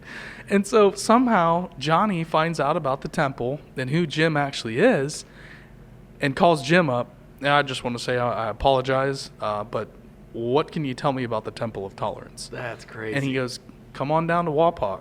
I'd love to show you." And Johnny Depp comes there and Jim, again, you go there, you're not getting out of there under 7 hours. Every time we went there, we would be there for 7 to 8 hours. You can't get away from him. I might want to be this guy when I grow up. I mean, it's hard to, because he's an enlightened being in a sense. Yeah. He's literally like completely obsessed with only following his passions, and he will never do anything that does not align.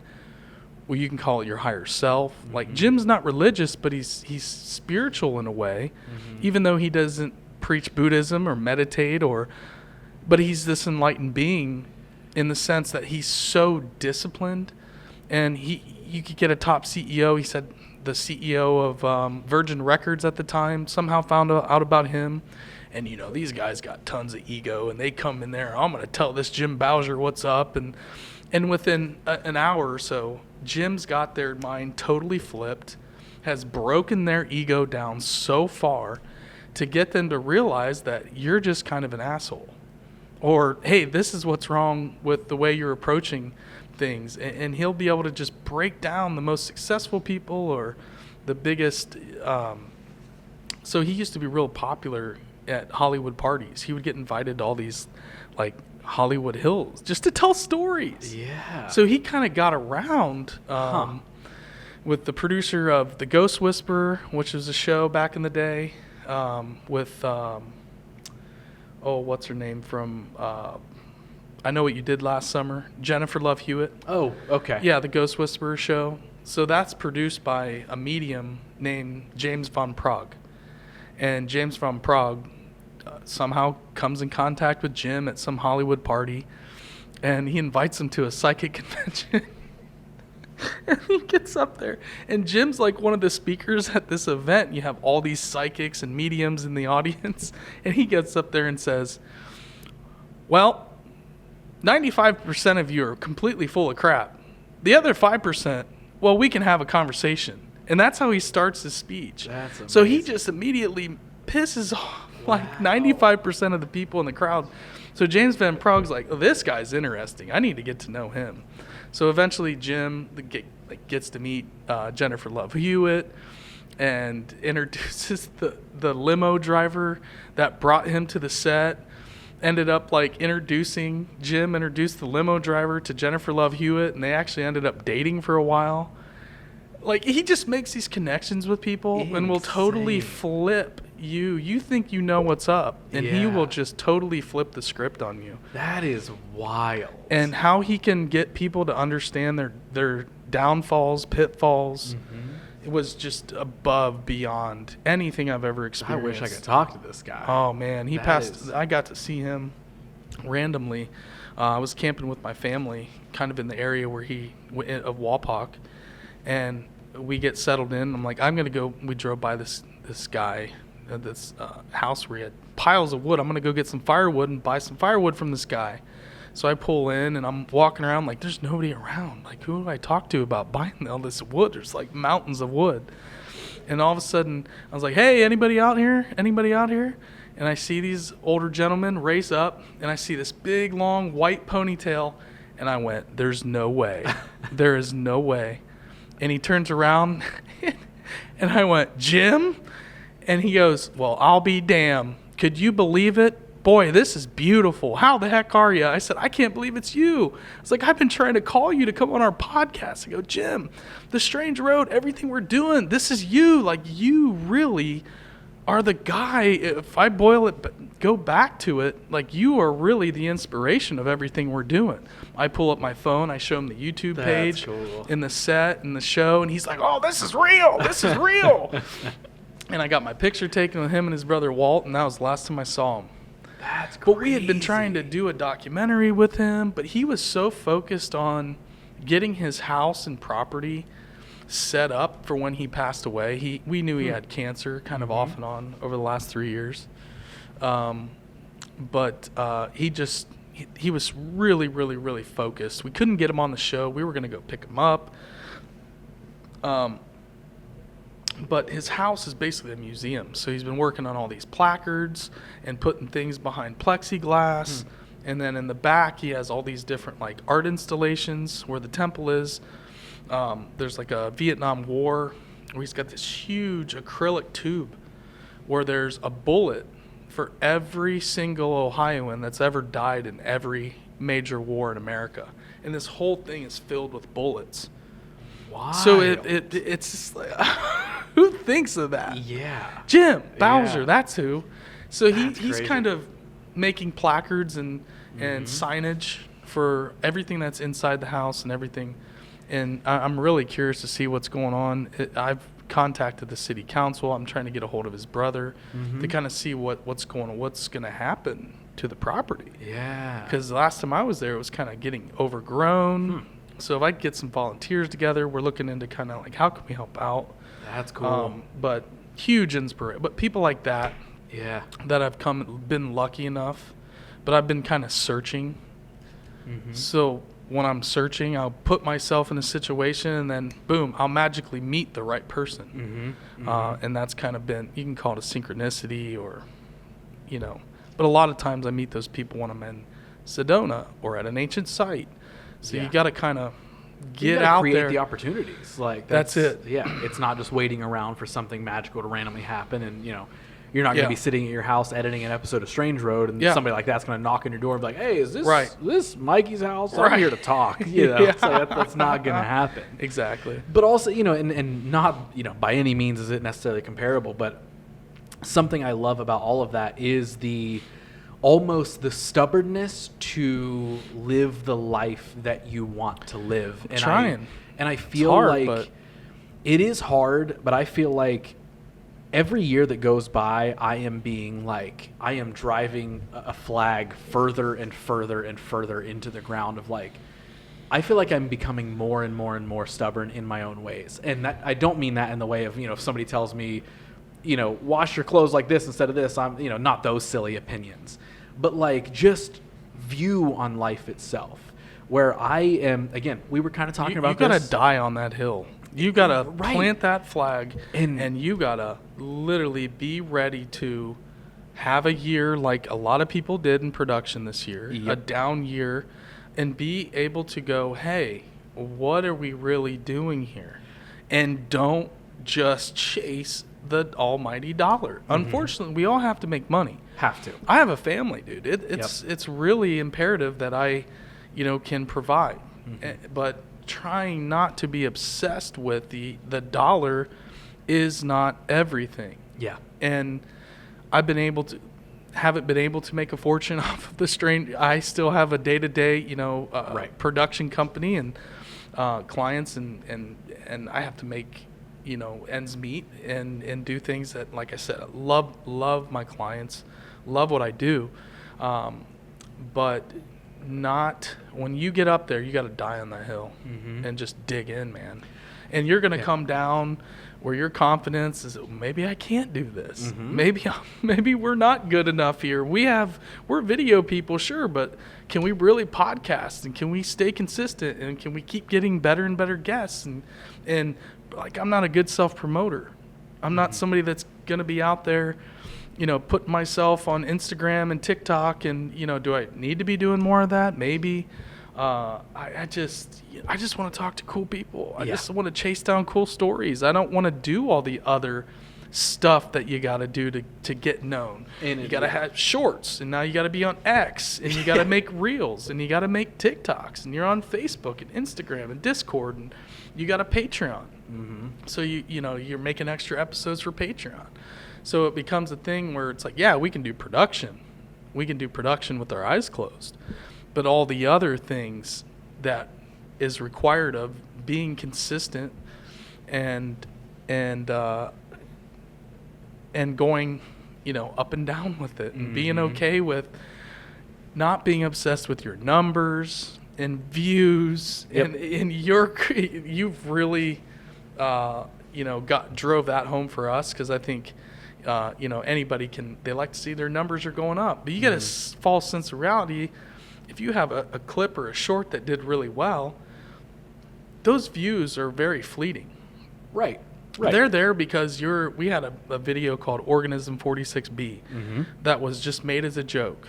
That was from a Strange Happenings episode that Bub threw in last minute, and we covered this octopus creature that is underneath this Vostok Lake in Antarctica, and we were just reading. It's like creepypasta. It's a total bull. Right. But in the moment, we're like, yeah, this probably isn't even real. We joke, this probably isn't even real, but we're going to talk about it because it's a cool story. Yeah. And the way Stoner edited it was just perfect. Like, you can't ever make that clip again. And it went thermonuclear. Yeah. And our numbers and everything, YouTube to Instagram, followers went through the roof. And we're just sitting here like, I had to turn the notifications off on my phone. Yeah. It was just ridiculous. And then after a month or two, everything kind of goes back to baseline and normal. And those people that came there for that one video, now they're unfollowing you, and so you can't get super high when things like that happen. Yep. And you got to just be like, hey, people tell you, oh, your Strange Road's going to blow up. You guys are going to blow up. Your studio's so sick, and this and that. And we've heard that so much. And I'm always like, I don't want to hear that. I don't want to hear any of that. Because we came out of the box swinging with just our production background, the look of our set. And so, there's podcasts that kind of, they start out audio only, but they have to learn how to do it. We kind of know. We had a great audio guy, Matt Disbrow, shout out to him, that helped us really have a fantastic audio, and obviously the visuals with kind of the vision mixing and stuff like that. So people see that and like, oh, you still got to do the work. Right. And we have an awesome studio, but the studio helps it make it simplified. Right. Where we can live record, we can live stream. We have options to, record to make clips and reels and TikToks a little bit quicker using AI and some of those things. But man, you got a team. It's all the stuff that nobody knows about. It's all the stuff that nobody sees. I'm envious of a lot of podcasts because they can just sit down and record. Yeah. And they don't have. And they have a team that cuts every single clip for them. Some guys, they don't focus on social media, but they put out 3-4 episodes. When you're putting out 3-4 episodes a week, like Cryptids of the Corn does, they don't give two craps about reels and TikToks and all these, which they've done some of those things, but they're just ripping out content. And it's like, we do an interview show. They do more of a research. So every show's different too. It's managing everybody's schedules has been kind of a thing that I've had to get better at, to be able to line up the guest, my time, co-host Bub's time, director, audio guy. So it's been one of those things where, again, just time management. Yeah. Well, it's like all of that stuff, so much of what we're talking about of, that can go into any project, right? Whether it's a podcast, whether it's video production, whether it's whatever, it's like all those things that are always going to be variables. And at the end of the day, we always have to make money, and we do have to have these side jobs, and we do have to actively freelance a lot or whatever until any of our dreams take off. Yeah. Like, that is why I have been becoming so stubborn in my ways, because like, there is something that is so vastly annoying to me about any process of, well, this is how you have to do it. I don't know what it is, but I'm like, you don't tell me how to do it. I'll figure out which aspects of that process that I like. And so, of course, yes, I want this show to exist on social media. I would like for every clip of this show to get tons of views, and I would love for the subscriber numbers to go up and all this sort of stuff. But at the end of the day, we've had this conversation. I'm not doing this show to get millions and millions and millions of views. Yes, of course, if I had that, would I get sponsorship money and better opportunities and, you know, The Rock could be a guest? Sure. But also, I like just sitting and talking to anybody who does anything interesting and actually does it, you know. Yeah. But like, what matters to me is the connections. What matters to me is just making a platform to share and create things that otherwise people wouldn't get to hear about. And then if a clip from this show that I share gets 300 views compared to 300,000, oh well, because did I have fun doing it? Yeah. Yep. And now, unfortunately, you know, fun doesn't always equal money for us. But like literally, and it might just be fresh on my mind because before you got here, I was, you know, I was waiting, kind of scrolling, and there's this Instagram page that I follow. I cannot remember what her @handle is, but it's something something about writing. She's a writer, and she always shares this like encouraging stuff of just like, fuck whatever somebody tells you you're supposed to do. Yeah. Do follow your passion. Yeah. Exactly what you said earlier. Yeah, man. Pursue the thing you're passionate about. And she shared this thing that, and I shared it on my story and everything. Like, it clicked to me where she was like, her whole thing is like, I hate the idea that like, why is having a job the ultimate like center of everything we have to do? Oh boy. And we've been talking about this a lot lately on our show. And, you know, she has, you know, and she leans into like, well, hey, it's like the capitalist thing and that's the world we live in and all this sort of stuff. But she, you know, always leans into so much, and especially leans into it in this post, where it's just like, she is just like, fuck it, just make the thing you want to make. Who cares if it sucks? Who cares if it doesn't go viral? How did you feel about it? Yeah. And don't relate your feelings of how you feel about it to how somebody else felt about it. Right. Yes, of course. I want people to enjoy this episode of the podcast. I want people to learn and take something away from any episode of anything that I make, or if I make a comedy show, I want people to laugh. If I make a scary short film, I want people to think it's cool. Of course, I want that shared connection of what value did you sense out of my art? Of course, right? A lot of value comes from making something and sharing it with other people. Yeah. But I'm not sharing it based off of, well, if you didn't like it, it wasn't worth anything. Yeah. The worth is in the fact that it was made. That trap. And yeah, and I, again, I'll continuously use the word. What you think people want, not what you want. I will use the word stubborn over and over. Like, I am becoming, and man, like, I mean it. Like, you could probably say, if you sat and talked with Josh Emmerich. Yeah. If you asked him, hey, how stubborn is Ross getting? He'll probably laugh and he'll be like, oh, damn. And because it's like, I literally am getting so, it's not even like confined to my own ways. Again, it's not stubborn in the way of, you know, I don't eat meat, you shouldn't either, asshole. And it's like, it's not that stubbornness. But it's the stubbornness in, no, I don't feel like doing that. And if I don't see a reason to do it that way, I'm not. Because it needs to feel good for me to do it. Yep. And it needs to feel good for the people that are involved to do it. Does it bring a stronger connection to me and somebody else? Does it have a cooler purpose? So, like we were talking about earlier, the days of me just like bending over backwards and pursuing a client and them saying, I want this, and I kind of secretly hate it, and I'm not being paid well enough, and I kind of think it sucks, but whatever, I guess I'll do it because I have to. Those days are being left behind. And yes, we all got to make money. That is the caveat to all of this. Yeah. But like, I can no longer carry the anchor that brings me of doing things strictly for other people. And I don't mean in like a positive way.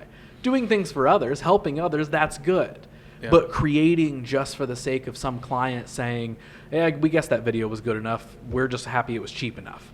Yeah. I don't care anymore, right? So that stubbornness is growing, but it's becoming such a positive fixation on wanting the most fulfilling, joy-filled, and holistic lifestyle that I can have for me, that better suits me and better provides me to be able to share that and give that to others, whether it's in the form of art or storytelling or sitting and having fun on a podcast or making a short film that maybe somebody thinks is cool or whatever those things grow into. And yeah, I still do things with a business focus. I do things that I want to become successful in a business sense.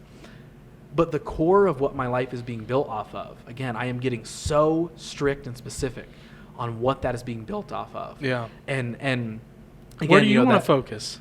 Where do you want to focus? Like in general, just on a general term, where do you see you putting all your energy in 2025? Building maybe an area of like, oh, I always wanted to do this, but if I'm getting really specific with what that list is, it's the new brand I launched called At Your Service. I don't know if you've seen me share stuff about it or not. It's the custom gift books and all that sort of stuff. In a business sense, I am really trying to go all in on that. I want that to be successful. So not necessarily like production. No. Or creative, you're done. No. So creative, yes, but for me. Yeah. Creative for others. See, that's when we're on the same page. Yes. Creative for me. Now, does that mean that if in 2 months somebody hits me up and says, hey, man, I've got, X amount of money for a photo shoot. Can you come do this photo shoot for me? Freelance gig? Hey, if I've got the time and I want to do it, I'll do it. That's fine. So I'm not saying 100% no to those things. But the active pursuit of my self-worth being based off of what does a client think I'm good enough to do, it's gone, right? So, yes, do I want to make movies? Yeah, sure. I'm going to make some short films, going to keep making all this fun stuff, going to keep developing podcasts, making fun podcasts, doing this stuff. I want the At Your Service brand to work. I want to sell that product again, but that product is based in bringing genuine human connection to people more often. It's still based in something that I feel like is a genuine piece of me, not just how do I make a bunch of money off of it. So the specifics is, yes, I want At Your Service to really become the lead thing. I want At Your Service from an income standpoint to replace every retainer client that I have. That is, I will openly say that right here. Like that is genuinely the business plan. Yeah. Just because I'm saying it very confidently doesn't mean it's going to work, right? Yeah. We could be talking in December of 2025 and you could be like, hey dude, how'd that plan go? I'd be like, not well, still working. Still working. Always a possibility, but like never before have I felt the self-confidence and the genuine in my gut, my heart, my soul of souls to start pursuing for myself. Yeah. Yes, I've for over the years, I've created for myself. It's like, oh, I want this project. It's going to have a little bit of me in it. I'm going to make a podcast that's got some me in it. All these things have versions of me in it. But like, again, never before right now have I been like, there is a shift happening. And I think I'd be silly to ignore the universe's signs that are telling me it's time for a change. See, when I get to that place, that's where I go to Serpent Mound and maybe I need to. Hey, I would love to take you. If you want to take me, I'm telling you yes. There or somewhere else. Can we go? Yes, absolutely. Then we're doing it. Because the really weird thing about that place, and this is something Thomas Johnson and others have talked about, is if you put an intention when you're there, it really does come back to you. And all of a sudden these weird things will start happening where these doors kind of open, but you got to be open enough to accept it. Yeah. And that's where people get like, oh, whatever, this is just some ancient place. Yeah, well, okay, cool. Wow, it's a snake. Awesome. But if you're there saying, hey, I'm here for a reason. I'm going through this thing in my life. Here's the questions I have. What direction do I need to go? What do I need to focus the most on? You would be shocked to find that you actually do get answers. I don't know how to explain it. Right. But that's how, I was in a kind of a dark place when I first went to Serpent Mound. It's just like something's pulling me to this place. I don't know what it is. And, I've been going back ever since. But most people kind of have that pull to go to, and it doesn't have to be an ancient site. It could be a walk in the woods. Right. It could be just detaching from the everyday grind and hustle. Something with an intention. And some people call it prayer. Yeah. I'm not religious by any means, but that's the thing with mantras and meditation. Yeah, absolutely. And chanting over and like Om Namah Shivaya, the chant Om Namah Shivaya, or pick any mantra, but it really is just, it's a frequency, it's a vibration. Yeah. So when you repeat those over and over and over again, you are kind of opening this portal up. You're opening yourself up to being able to receive knowledge or the next step of what you're supposed to be doing. You know, I don't move forward like this year, this June. You know, we do a lot of events at Serpent Mound. We work down there with these groups. We help them with video production. We help them with AV. So literally the last 6 times I ever went down there, I never made it to the mound. I was working or doing something. So this year I went to a summer solstice event with no intentions other than to hang out with some listeners of the show. Met up with Kevin, met up with some great people, and walked around and just looked at crystals and art and just hung out, and got to go to the mound and walk around and met this amazing lady and had this unbelievable conversation. It's almost like she's giving me a reading, and she just had tapped into some stuff that I was going through. I don't know what it was, but she gave me this amazing advice, and I said I knew I should come here. I didn't know I was going to meet her. And then later on, I met these 2 other guys that I ended up hanging out with out in the campground till like 5 a.m, talking about philosophy, and he was into chanting and mantras and picking his brain about this or that, and we just had these amazing conversations. And I left that, and I went for one day, and I left that going, I needed that. Yeah. I had no idea I was going to meet any of those people, but I knew that I had to go there to kind of just open yourself up for something, to allow yourself to have an experience or to get new information. It's everything that you're saying of being susceptible, being open to those things. And that's, you know, I would dare say right now, for the first time in my life, like, I feel like I'm off the hamster wheel. I feel like I stepped off the hamster wheel. And again, I'll look into the camera to say this. Does not mean that I don't need money. Does not mean that I don't need to have the gigs and the jobs, and I don't need to find those versions of success. But I have become hyper focused, and this is not an overnight thing. It's not all of a sudden I listen to one podcast and I feel better. This has been years in the making of first discovering self-confidence and then figuring out how I use that tool and putting action behind those thoughts, and then that has turned into where we're at now. But like, I do feel like I'm stepping off of that train, off of that hamster wheel of, you know, yes, chasing different things, but effectively still kind of being stuck, where I do feel like I'm trying to be as open as possible to other opportunities, to opening different doors, to saying yes to more things that, of course, it needs to align with something I'm interested in. I'm not just going to say to something super random that I absolutely would hate. But like, if it sounds like it aligns with me, or it's something on my bucket list of goals that I want to achieve or experience in my life, I'm going to say yes to more of those things. And beginning to open up those life doors, you know, whatever you want to call them, internally, and verbalizing that externally, that is the momentum I want to be building. Now, yes, that coincides with, of course, still going to need the freelance gigs, still going to need the capitalist version of success to kick in at some point. I've got to fund the fun things I want to do, of course. But I cannot ignore, and it's been a thing I've been working on for years, but this is one of the biggest things that I share with everybody, is like, we cannot ignore fundamentally what we need as an individual human being. And you have to identify what that is for you. It's not going to be the same for everybody. And so it's like being able to make the time, you've said it a couple times throughout this conversation, to make the time to have these experiences, to have these conversations, to pursue these fun, random things. It's not And the older easy. I get, the harder it is to do that. And that's like that one day at Serpent Mound this summer. It was one day. That's what I had. And I drove down there that day, slept for a few hours in my hammock, and got up in the morning and drove right back. So, you know, you're not talking a multiple day soul search adventure. You know, I used to have those before I had kids. But I will take it a step further. I think what you're saying is what millions of people are going through right now. First of all, where you're feeling something inside you that's going, I need to change.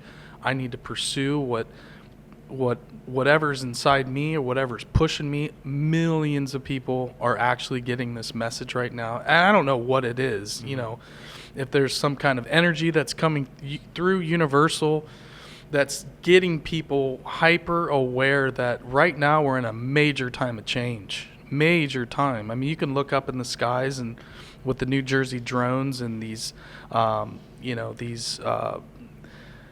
congressional hearings with people like David Grush that happened last year, and another big congressional hearing that happened this year, Senate hearings where UAPs and this high technology is being kind of unveiled. Have they been hiding these systems of gravitic technology, gravitic flight systems?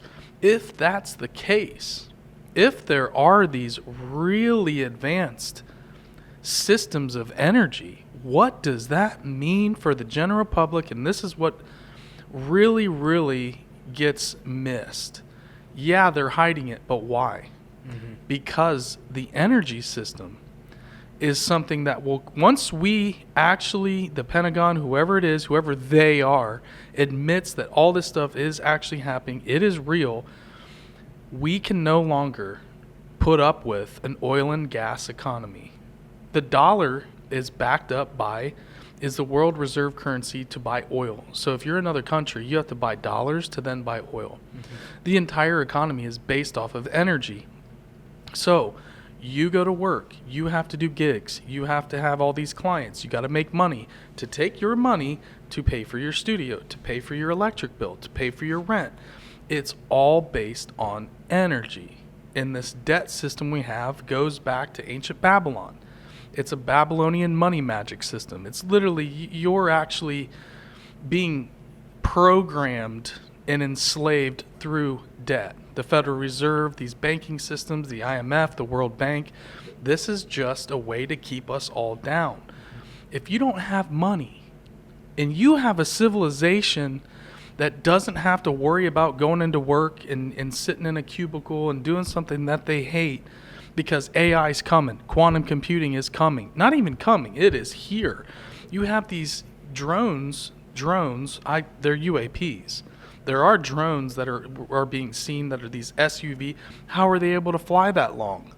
My drone goes up for 20 minutes, and it has to come back down for a battery change. Mm-hmm. So there's this advanced technology that, maybe China's developing. A lot of stuff online right now with the Sean Ryan show. And the email that kind of was sent to them from the Cybertruck gentleman from Las Vegas. And he was basically claiming that he blew up that Cybertruck to draw attention to really advanced technology that has to do with the New Jersey drones. So a lot of people have been saying, hey, that email's fake. Well, it turns out, no, it's actually real. The FBI admits that it's real. And it really was the guy that blew up the Cybertruck and passed away that emailed all these former military guys and people that run websites to try to get this, to blow the whistle on very advanced flight propulsion systems that we have and China has. And he said, checkmate. We have to get this out there to prevent these. They're showing a force right now. The drones and all the UAPs and things that people are seeing in the sky, you kind of have these factions that are fighting each other in a sense. They're showing force. So it started with the weather balloons last year, and this is just that on another level. Mm-hmm. So if they're able to, what he said, park one on top of the White House, that's not good. So we have this technology. Are there beings that have been here for millions or thousands of years? They're not aliens, dude. They've been here. Mm-hmm. They have been here. Maybe they're the people that built I don't get into the whole ancient alien thing. You can't prove it. Yeah. But it's a time of change. It has to be. Everything is happening. This technology could be revealed. If we actually are given this technology, you're talking about not going to work at all. It's already heading that way. What are they going to do about all the jobs with the trucking industry, the people that are robots and autonomous vehicles that are the shipyard workers, shipping and receiving? And what are you going to do? You're going to have a universal basic income. This is the time right now where I think all of civilization, we can go this way or we could go this way. We could be a civilization that goes back to building pyramids, and we become advanced again in the sense of not building iPhones or computers, but building super advanced structures that today we can't understand. Mm-hmm. because they were so evolved spiritually and technologically that we look at the Great Pyramid and we have no idea what it was for. It appears that it might be a machine of some kind. There's a lot of speculation about a power plant or some kind of microwave beam that is a communication system to really far away distances using microwave technology. Yep. Who knows? But there definitely was never a cartouche. There was no hieroglyphs inside the Great Pyramid that's ever been found. There's never been a pharaoh or a body that's ever been found. It wasn't a tomb. There's no the Queen's chamber and the King's chamber. There's never been a tomb found. So are we at the point where we're going to go into some like AI hell where everything's run by, we go into kind of Skynet, Terminator world? Mm-hmm. Or do we take this other turn where we're become a super advanced civilization again? Mm-hmm. And I think you and tons of other people are going, there's something different. There's a major change happening, and we're at the cusp of that right now with the basically free energy, AI, and quantum computing. Mm-hmm. So in 10, 15, 20 years, will we have, or will we be enslaved by a different money system? Right. And that's in circling it all back, it's like it's just like, okay, control the controllable.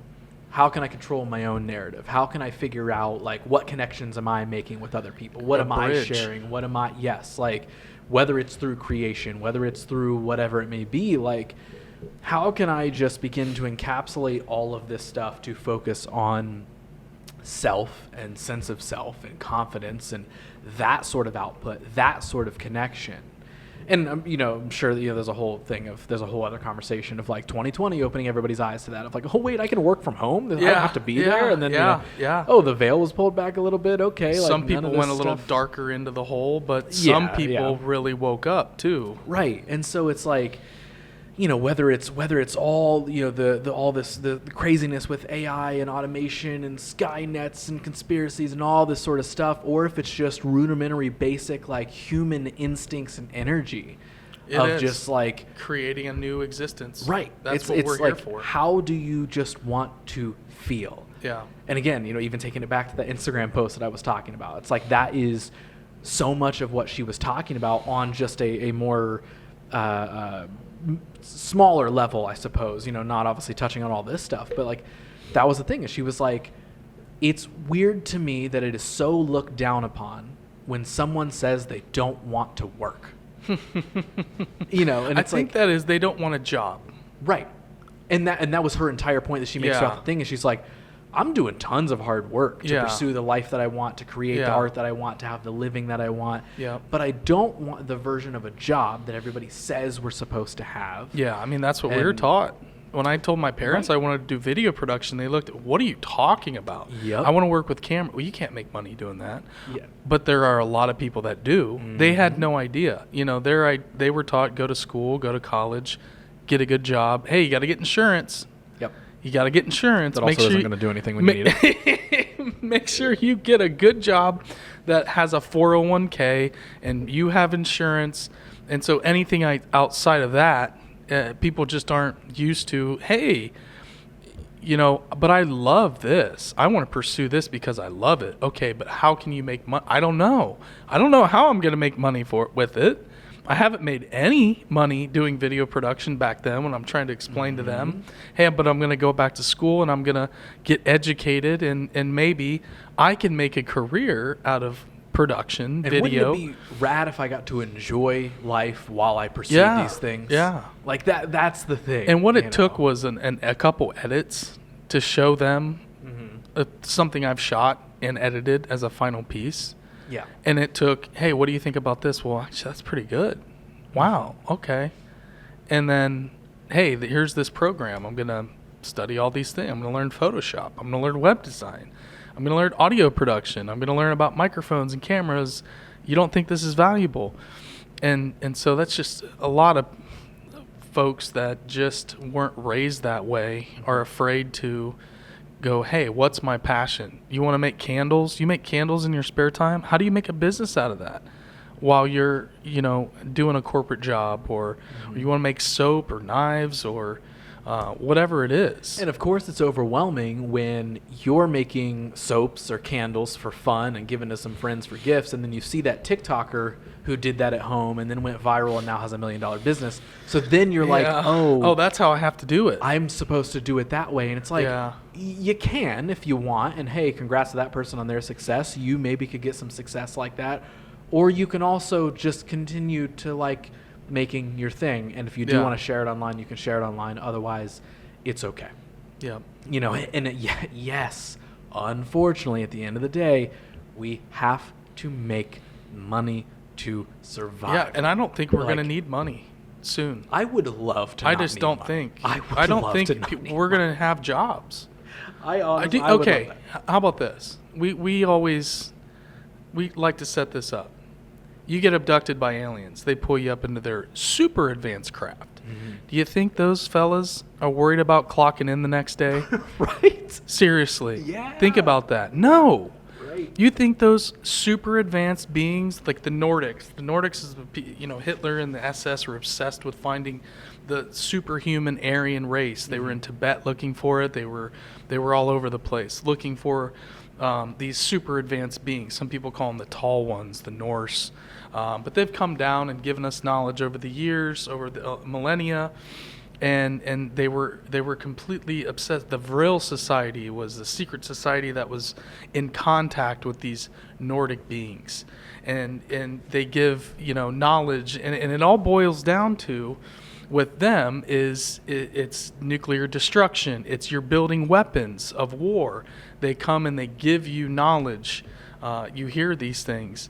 And do you really think these Nordic angelic beings that are super advanced, if those stories, do you think they have jobs? Right. Do you think they go and sit in a cubicle? No. Yeah, they're just up, They're trying to understand the secrets of the universe, interstellar travel, how to build super advanced structures or wherever they are, communication systems, developing their spiritual self to be able to communicate telepathically, all of these abilities that you hear people. Let's say they are, hypothetically, these beings are real. They don't have jobs. You think their civilization has money?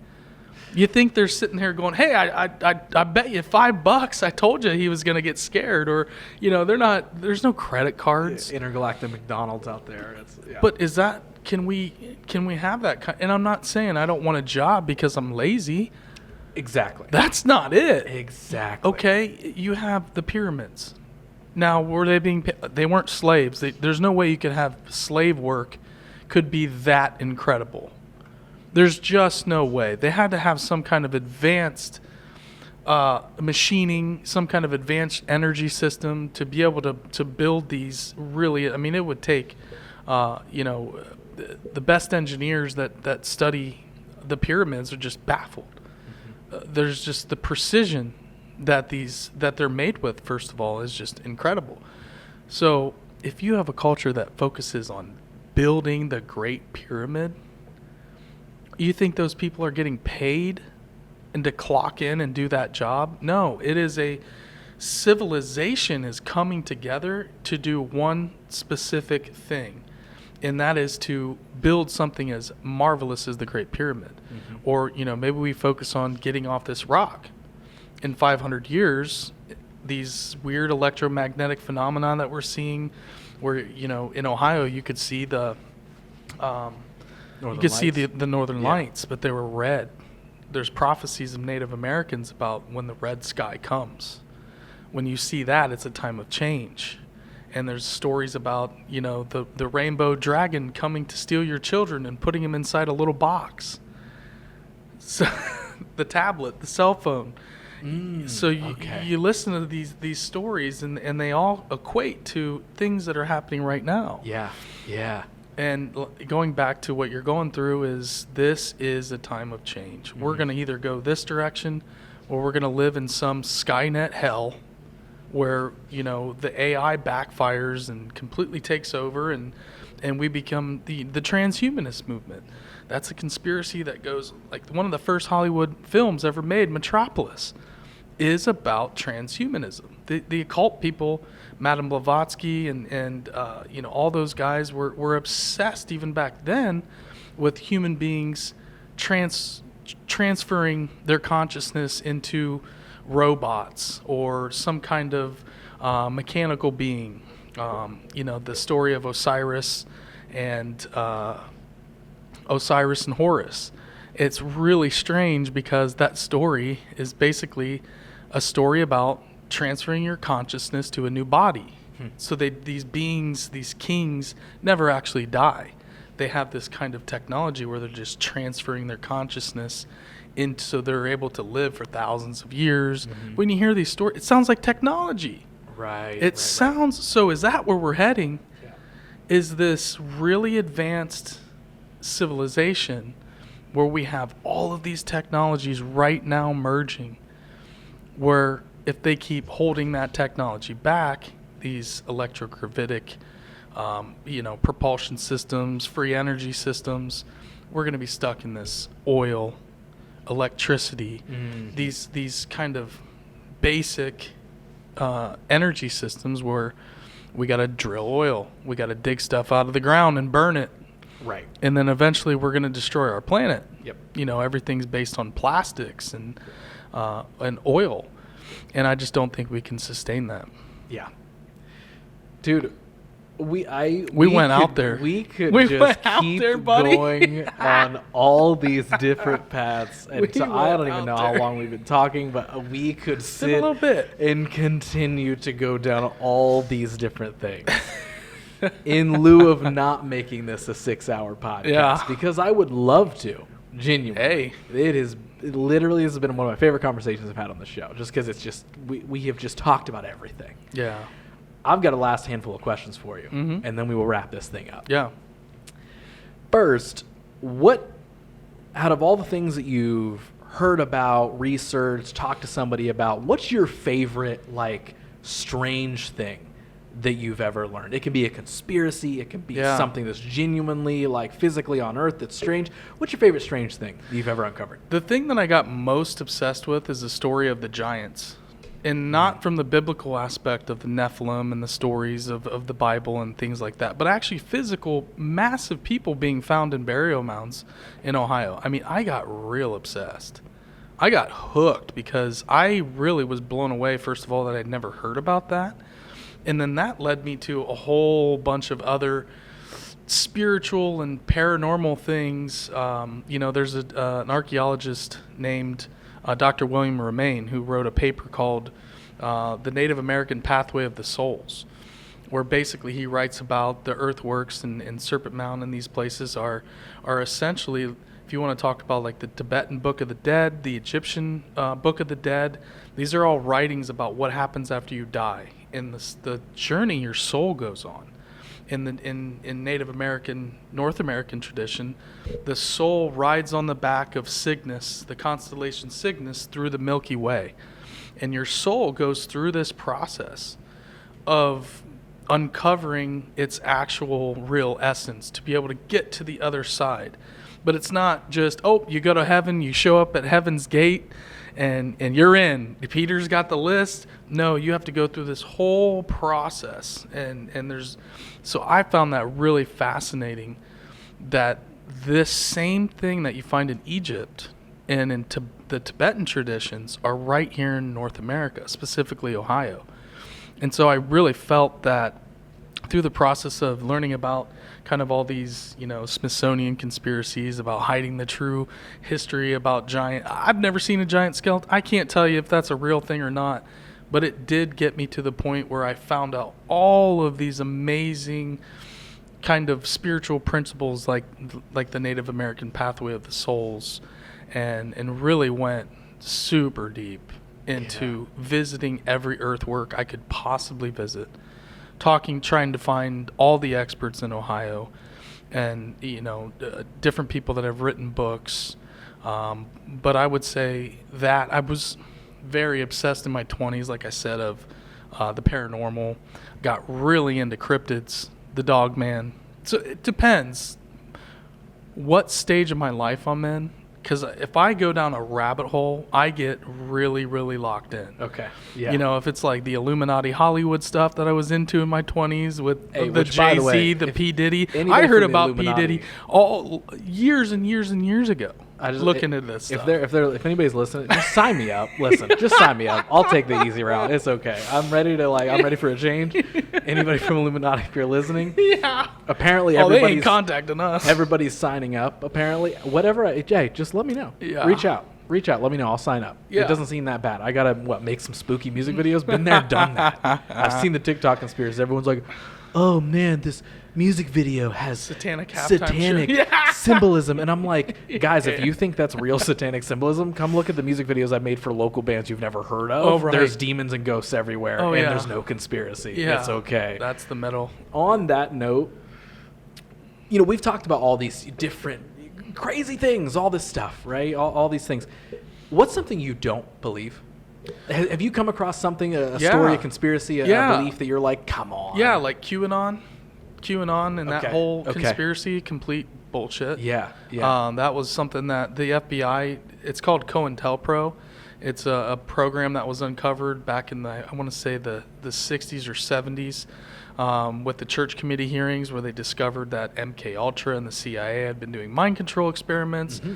They also discovered that, operations that the FBI were running like COINTELPRO, where you basically take a legitimate movement or a legitimate group, let's say the Black Panthers or anti-war establishments, and you hijack those groups.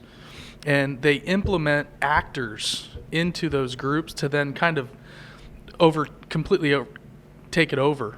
And so I think QAnon was one of those things that basically was complete. Donald Trump is this white knight, and they're dropping all these nuggets about different things that are going to happen. These kind of it's like a prophecy thing. Mm-hmm. And then the other one is and I hate to say it, all you conspiracy people out there, is Tartaria. I think Tartaria is the flat earth of ancient civilizations.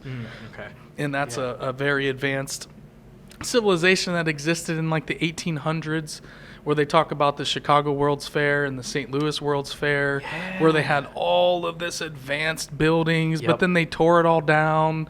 And Tartaria is a region in like south of Russia, and that was this really advanced civilization that existed in modern times that was just completely swept under the rug. Man, we have real ancient civilizations here in America, in our own backyard, right here in Ohio. Why are we getting caught up on all of this bull? This stuff takes away from so many real conspiracies. Things that actually did happen that you can... A conspiracy is just when 2 people, 3 people, 4 people team up to get together to then execute some kind of operation. That's what a conspiracy is. The term conspiracy theory was actually created during the JFK assassinations, where they would call journalists and people that were looking into what's his name, Lee Harvey Oswald being a lone assassin. Well, there's the people that were looking into the grassy knoll and the second shooter. They were discredited by being called a conspiracy theorist. So that just right off rip is the COINTEL program that is taking your eye off the ball. So there's so much disinformation, especially you would think with the internet we have more information, right? Well, we have more bull crap information as well. Like, to me, QAnon, Flat Earth, Tartaria, I don't go down those rabbit holes with people. And a lot of the real smart people that I talk to about ancient civilization, they agree too that basically Tartaria and these things are COINTEL programs or some kind of intelligence operation that gets going online, and then it self-feeds itself to where it becomes so big that it just takes over. That's why nobody knows about earthworks in ancient civilization here in the U.S. is because you have all this other crap. Yeah, that's people are obsessed with Tartaria. That's one of my favorite, but also least favorite things of like seeing, a lot of YouTube videos that have like, I can't think of the word. Like they just collect, TikToks and Reels and all that sort of stuff, and they kind of go through and watch them or whatever. I found you guys on that one time, right? I remember sending you that. Yeah. I love watching those compilations. That's the word I couldn't think of. And that's why I make fun of like the music video, the satanic Hollywood thing. And like, hey, like, is there some weird stuff going on there? Sure, but like, it's my favorite and least favorite thing when I see somebody like look at Lil Nas X's newest music video and there's demons in it, and I'm like, hey, maybe he's a Satanist and maybe the Illuminati is working through this music video. I don't know, but I'm also going to tell you, same thing I joked about earlier. I've done tons of demonic music videos, and I can tell you they weren't funded by the Illuminati. It's like it's just funny when people, at Taylor Swift's newest concert, she performed witchcraft on the stage. Blah blah blah. I'm like, dude, it's art direction. It's called art direction. It's called a weird stage performance where she's in the woods dancing with witch dressed people. Yeah. Again, because she's famous. Yeah. It's easy to be like, it's witchcraft. Again. Yeah. I'm not famous, and a lot of the artists that I shot music videos for over the years aren't famous. Right. If you looked at our music videos, you'd be like, oh, in this local band's music video, they perform a satanic ritual. It's like, it's just, you're just like looking for something, and it's just to entertain yourself. When it becomes a part of culture, people replicate what those music videos should look like, like in the heavy metal scene, like Black Sabbath and all, that's like satanic imagery back in the day. Most of their song, like, literally the name is Black Sabbath. It's a black mass, and it's those things, back in the day, and then it kind of evolves as time. Then it's like kind of like satanic hip hop. It used to be heavy metal, and now it's kind of like people are like, oh, Lady Gaga, look at all her music videos, and now it's in pop culture. Yeah. And so is it interesting that do people influence those trends from somewhere? Possibly. It reminds me of a book I read a long time ago called Weird Scenes Inside the Canyon, about Laurel Canyon, and folks like all the early pioneers of the folk movement, like Frank Zappa and Crosby, Stills, Nash and Young, and people like that when you kind of track their family history, they all have intelligence backgrounds. And then all of a sudden, this scene in Laurel Canyon just all of a sudden out of nowhere, according to this guy, just booms. And you have all these artists that are living in this one area.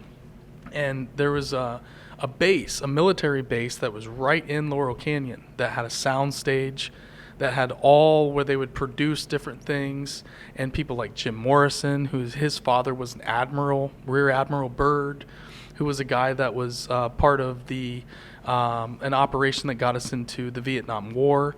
So he was actually the guy that ran that operation. It was essentially a false flag, and so this guy kind of connects the dots of these intelligence agencies that are literally creating a culture. They're, according to him, and who knows? He has a lot of sources. The interesting thing is you can track through a lot of this stuff, of how these people all knew each other, the type of high-end prep schools that a lot of these folks went to that are now these big top folk musicians, and then the hippie movement and how that kind of started and was influenced by all the stuff that was going on in Laurel Canyon that was being backed by intelligence agencies and the Pentagon and all this stuff. So there are examples where it does seem like some movements were created by, not necessarily creative stroke of genius, but were kind of set up. And then how that seeps into pop culture and music and movies and so forth. Hey, again, if you're listening to this show, hey, sign me up. Let this podcast be your next experiment. It's fine. We'll make the next Laurel Canyon. We'll go. It's just, listen, just let me have some fun. It's fine. I keep saying, hey, let's not make this podcast 6 hours, but I do have one conspiracy that I really do want your thoughts on, because I know you probably know more about it than I do. Because you touched on it, of like the World's Fair and all this ancient architecture and all this sort of stuff being wiped away.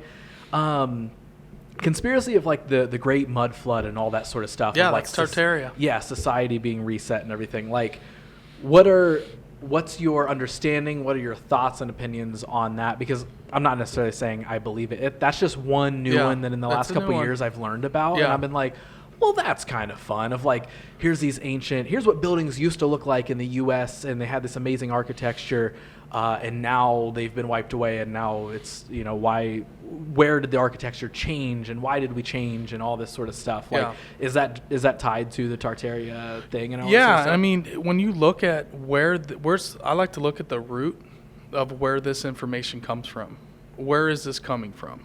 You had like the Pizzagate conspiracy. Well, that had a root of an actual a bunch of things that people had found in leaked emails of different, former senators and people in politics. And you can kind of track down where these conspiracies come from, or who are the people they're talking about, and is it based off of something real or something that somebody had found, and then the internet just gets together and they start digging up all this stuff about whether it's Hillary Clinton or whoever it is. To make some cool YouTube videos and TikToks. Yeah, but when you look at the origins of like flat earth, like one of the first flat earth videos, and same thing with Tartaria, is just literally a dude that looks like a freaking CIA agent Gotcha. giving a 6-hour presentation about the mud flood or the flat earth. So you're saying I could make one of these? And I could start a it's conspiracy? just a dude that's got shades on, and he's real smooth and he's slick.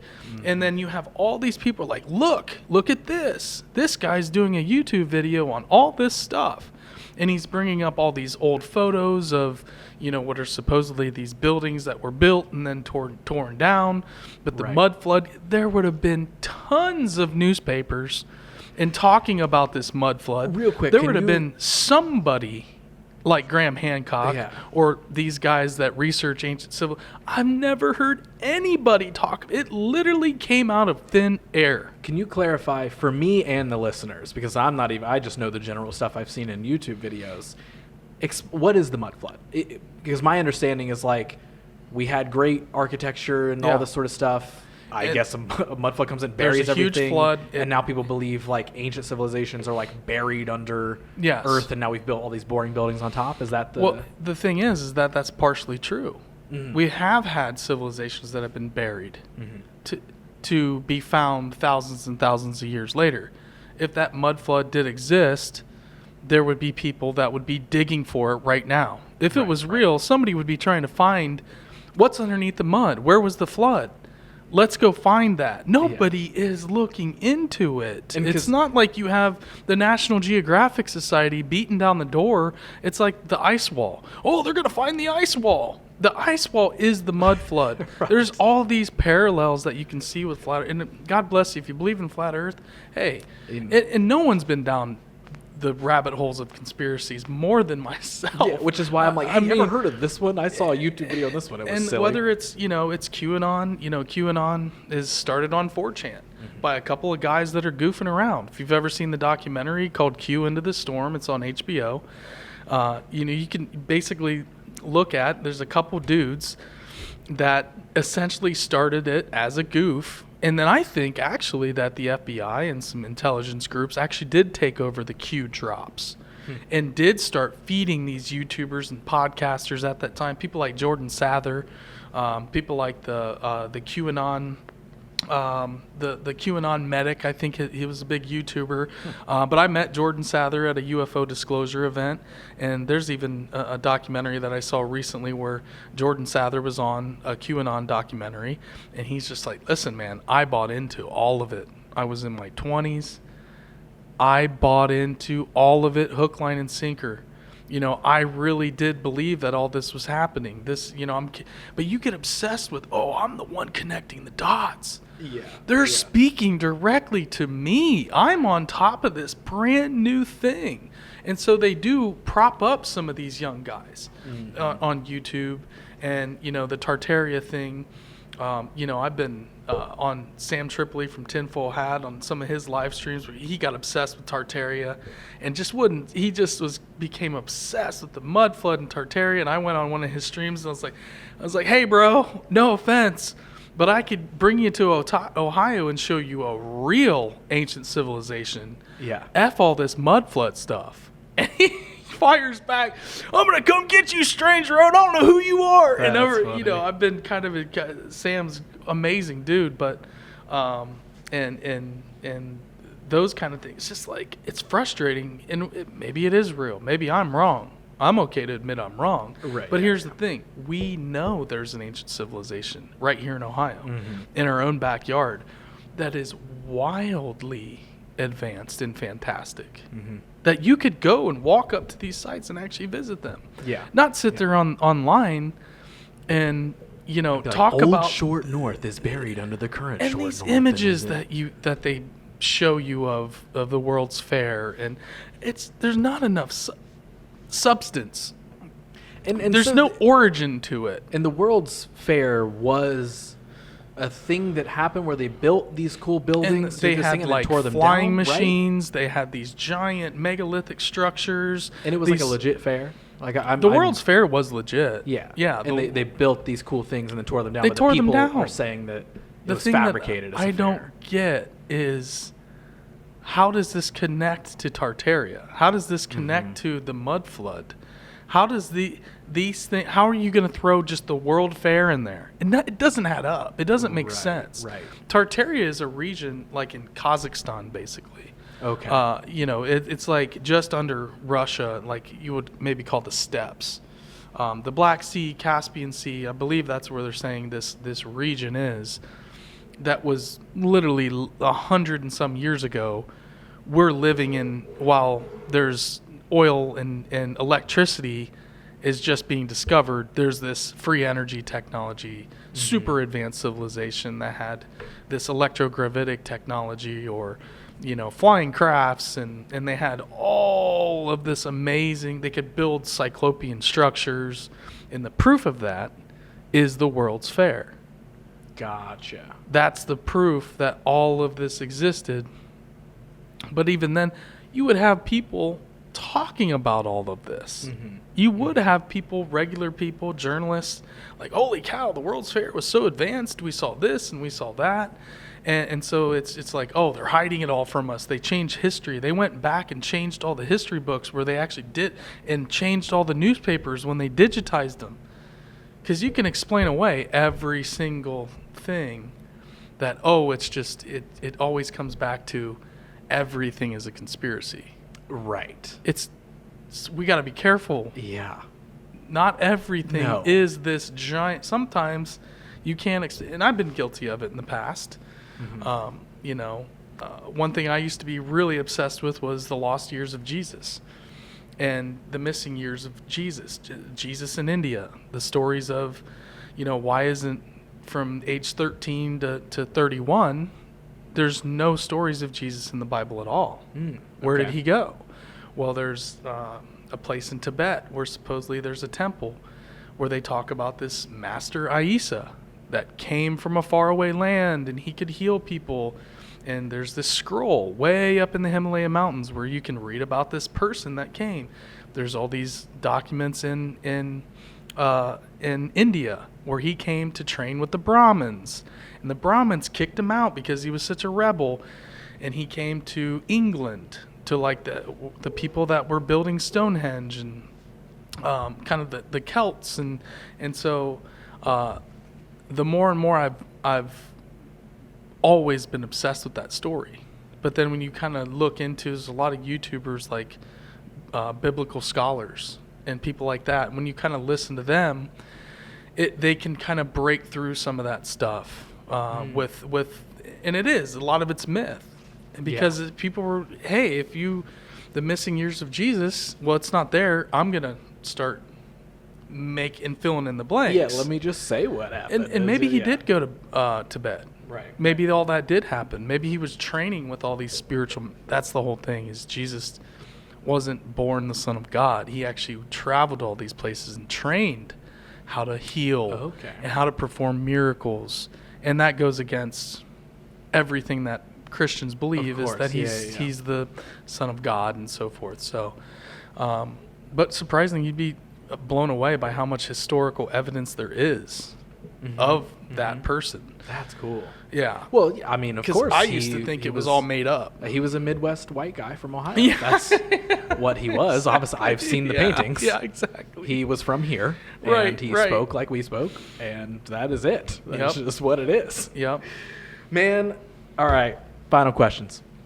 Last few. We have went all over the place in this conversation. I feel like I've been ranting. No, I literally have loved it. I have loved it because like I've just been on this kick for like a year and a half or two. I mean, I've always loved strange and silly things and paranormal stuff or whatever. But now that again, those like TikTok compilation videos and stuff are huge on YouTube and all that sort of stuff. I'm like, I love just like sitting down to eat my lunch and watching those. And so all of this stuff is so always fresh in my mind. And most of the videos, I'm like, God, this is such a fucking stupid video. Like it's somebody talking about some idiotic conspiracy that I'm like, guys, come the fuck on, calm down. Like, this is stupid. Yeah. But it's just so much fun to talk about, and I don't often get to talk about these things, so I don't think you've been ranting. I'm like, oh yes, tell me the thoughts and the research and all this stuff.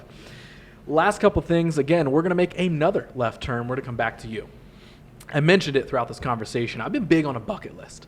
I've been big on those like life kind of goals, those dream goals and stuff like that. And I'm talking big to small. I'm talking from like cool skill acquisition to the big, goals and accomplishments. If I were to ask you right now, what's something, or even a couple of things if you got them, what's something on your bucket list that you're like, this is a thing that I want to achieve, to experience, to make? What would that be? Well, my kind of short-term bucket list is to make the Serpent Mound Crop Circle documentary. Love that. That is one of my big-time, like, wow, we have to do that. This story has never been told. I mean, we could sit here probably do a 4-hour podcast just on that one crops. Jeffrey Wilson, we did an episode with him about the Serpent Mound Crop Circle. Bub asked one question. He said, we would need about 6 hours to completely answer that entire question. He's not kidding. That's crazy. I mean, there's the diatonic scales of music that are encoded into the geometry of these crop circles. And we've had our buddy play the music notes. They discovered the music notes, and then we actually played them back live on air. That's cool. Or I had my buddy pre-record the notes. Oh, that's so cool. And so there's these scales of music and sound built into them, and that's just like one where you're like, what? Yeah. Like, how did you figure that out? So that documentary is a big That documentary is really burning me up to do. What's just quick interjection here. What's in the way of doing that? Is it just time? Me. Okay. Me. Okay. Yeah. I'm always in my own way. Is it the time? Is it the perfectionism? Is it just it's getting started? Got a lot of momentum and met a lot of the people and was introduced by the people that were there researching it on the ground, had phone calls, got kind of some people excited about it. And then it's just after that, like I said, 2024 was a lot of ups and downs. And so as you get out of that momentum, then it gets further and further from that like burning you up inside kind of excitement that really excels us to just get shit done. Yeah. And you get sidetracked and you get over here and you focus on this, and then you're like, oh, but I really want to do that. And then you get depressed because you're not doing it. And then that drives you further and further away from it. There's a quote that I heard about momentum that ever since I heard it, I was like, damn, that's accurate. It is burned in my brain. Accurate. The quote is, momentum, with it, you can do no wrong. Without it, you can do no right. Right. And because it's everything you're saying, you just get stuck. When you have no momentum, you're just like, none of the decisions make sense. I don't know where to get started. But then if you have that momentum, you're like, yeah. And the thing is, a lot of the guys that were on the ground are getting old. Pete Hardinger, shout out to him. He's the founder of Roundtown UFO. He's got great stories. He came out with a book last year. It's available on Amazon. Pete is incredible, but he's had some health issues here recently. And so if we ever did it, we're trying to get him on the podcast to come down to the studio. We might end up having to just do a Zoom call, audio Zoom, because he has a landline. Gotcha. If I send him a Calendly link, he's not going to know what's up at all. He won't know. His daughter's been trying to like help communicate. So, our show's like kind of high tech, so he kind of gets lost in the weeds. But the new founder, or one of the new presidents of Roundtown UFO, Cameron, we're going to be having Cameron Jones on, which Pete is hey. So it's been hard to even. So I'm just going to start recording phone calls with Pete, because that's got me worried. It's like people like that in Ohio. Ross Hamilton's another one. He's one of the OGs of giant research. He wrote a book called The Tall Ones that everybody that's written a book about giants and earthworks and that stuff looks at him as the OG. He is the original. Lives in Mason, Ohio. Been lucky enough to be friends with him. We've done some video stuff with him. But, Ross, his health is declining right now. And so I'm starting to feel this real sense of urgency with some of these things that, with Jim Bowser, our friend, he died of cancer. We never did get him on the show. We never did get to do the documentary. So these guys are passing on, and it's like, dude, you need to just get out of your own way. Yeah. And we got to start moving forward with these things, because we're going to look back and go, that's one of the things I always wanted to do and never did it. Yep. Because I got in my own way, and that story never got told. Yeah. Now these guys are all passed away. We'll never know what their story was. So that's the biggest one right now. Yeah, that's eating me up. Biggest go-to. Yeah. Yeah. And it's started. It's just stalled. Mm-hmm. It's just a matter of, and it's not going to take a lot. It's not like we need $100,000 to produce this documentary. Yeah, absolutely not. Yeah. Roger is one of the gentleman researchers, crop circle researchers that was on the ground. He travels a lot, so it's just a matter of nailing him down. Hey, we'll come to you. He's got a dope RV that him and his wife just travel the whole country. That's so cool. You never know where Roger's going to be, and I can't let that hold me back. Yeah, 100%. And right now it's the winter time, but we could be doing that while we're slow. Mm-hmm. So I booted the conversations back up. Nice. Here in the last few months of just, let's get one shoot date on the calendar. Yep. So that's where we're at right now. Love that. Well, I can't wait to see it happen, because I know it's going to. Yeah, and I talked about it on your show. If it doesn't happen, now it is I'm going to be embarrassed. Into internet history. That's truthfully, it's like, with the whole bucket list idea and the goal setting thing. I want to go to Peru. Yeah. I want to go to Peru, and I want to go to Machu Picchu, and I want to go to Cusco. I want to see these giant megalithic structures in Peru and Egypt. Those are the two bucket lists of ancient places that I have to go. Yeah. We know some people that do tours. Oh, that's cool. Down in Peru and in Egypt. This guy, Michael Collins from Wandering Wolf Productions, he's a YouTuber. We've had him on the show, but he's starting to do tours now. So awesome. I've been talking to him. It's like, hey, how can we help you? Maybe we can work together. What can we do to be a part of this and somehow to go? Yep. And it's these things, like, that's why I even have started to ask that question on this show. Yeah. One, because I love hearing about people's goals and dreams and stuff like that, and figuring out, is it obtainable? How do you get started? It's totally obtainable. But also, I think there's so much value in speaking these things out loud and putting them out into the universe, and also building some accountability. If well, I've said it on a podcast now, so publicly now. I guess I gotta kind of get to work, maybe. So I do. I think there's some. No, there is something to that, because in opening up. And here's the problem: I get up in my head, and I go, "Oh, I'm not doing this. I'm not doing that. You're a piece of garbage. Why the hell aren't you doing this, this, and this?" And then that drives it down into, you can't do this. You don't have the ability to do that. Yeah, that's a big pipe dream there, buddy. Mm-hmm. And you convince yourself that you can't. So it's kind of like crawling out of that hole of losing some confidence, and then, over time, there's been many times where I've had confidence and can move forward, and then, create, the Strange Road took a while to get that studio built. Mm-hmm. The studio that you see now, I mean, it took forever to just settle on. Like, if it wasn't for Roa helping me design the set and all of that, I basically told him, like, bro, I need help. You need to come out. We'll order dinner.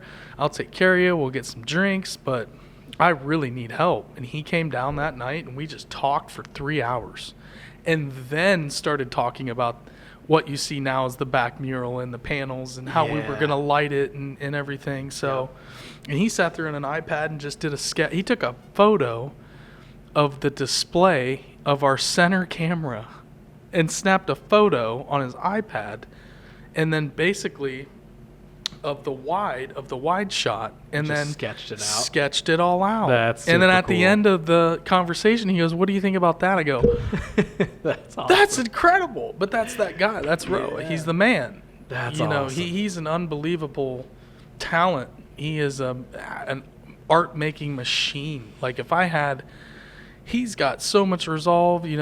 Fifth Element Tattoo Gallery. He ended up shutting that down, and now he has Roa Studios, which is just kind of a little boutique tattoo shop now, where he's really finding his stride as an artist even more. It's like, dude, he just constantly is taking it to the next level. That's awesome. So I really have to surround myself with people like you, people like Roa, different people that are doing it, that are really doing it. And I think that's how you kind of recognized us was, oh, you guys are really doing this. Yep. There's not many people in town that are really doing it. No, and again, anybody, I always give the caveat whenever I say something like this of, the caveat being anybody can make in whatever form they want to make in. It's okay. Not everybody has to have lights and cameras and this and that and perfect art, whatever.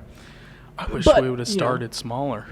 Well, but sometimes to that point though, it's like again, anybody can do any version of what they want to do. Doesn't have to be up to anybody else's standards. Yeah. But I do think yes, there are a lot of people that do pursue things and they just half-ass it, and that's just But you're only half-assing something if you're portraying something as you want it to be more, but giving in this amount of effort, right? If you're saying, hey, I do a podcast, it's audio only, and you're saying, I don't care about video though, well then great, you're not half-assing it, you're delivering exactly where you want to be. Yeah. But, I think a lot of people's problems in any creative facet or avenue is they are like, oh, I want this and I want that. It's like, cool, what actions are you doing to get that? It's like, well, maybe not, I don't know. It's like, oh, that's then just, you can accept it for where it's at, that's okay. And so again, I say all of that not to be negative, but to say that is, one of the things that really drew me to you guys and what you were doing at Strange Road at the very beginning is I was just like, oh my God, this is just so cool. It's not about the like cool lighting or even the cool set, but it's like everything that plays a part into like the actual centerpiece that it creates of, there's lighting and cameras and a cool set and all this sort of stuff, but the branding is cool and the conversations are cool. And we try to keep it real. Exactly, we're not trying to, I'm not a great actor. I mean, I did some acting, but me and Bub, when we're sitting, like, that's kind of what you get. What you've been on the show, the conversations we have. It's just true to what it is. It's just, let's sit and talk about weird stuff. I might be a little cheesy in our intros and outros. You got to play it up a little bit. You got to kind of. I do that every episode. Which I like being a guest on other people's shows. Like, it's so chill and relaxing. Well, here we are. It's I love it. I've been on Prometheus Lens podcast. I've been on Ryan Singer's Me and Paranormal You podcast. And some other shows, and it's always so much fun because there's just no pressure. Yeah, you can come on and just talk smack. And I hope this one was a blast. Oh, this is great. I mean, we're fun. We're a couple hours in. Oh yeah, absolutely. We've been doing it. So let's wrap this one up before we get a couple hours even further. Yeah. I end every episode of this show with the exact same question. So now it's your turn. So right now, we have talked about so much in this episode, but we've also had the through lines of like self-belief and confidence and all this sort of stuff amongst all the ghosts and the aliens and the conspiracies. But right now, I want you to put your just sharing and honest advice cap on. And right now, I want you to pretend that somehow, let's pretend that magic is real. Let's get into conspiracies for a second. Everybody in the world is listening to this podcast. Everybody everywhere. They can hear us. They can understand us. So you have a live mic that's attached to everybody everywhere right now in this moment. You get to share one thing with everybody.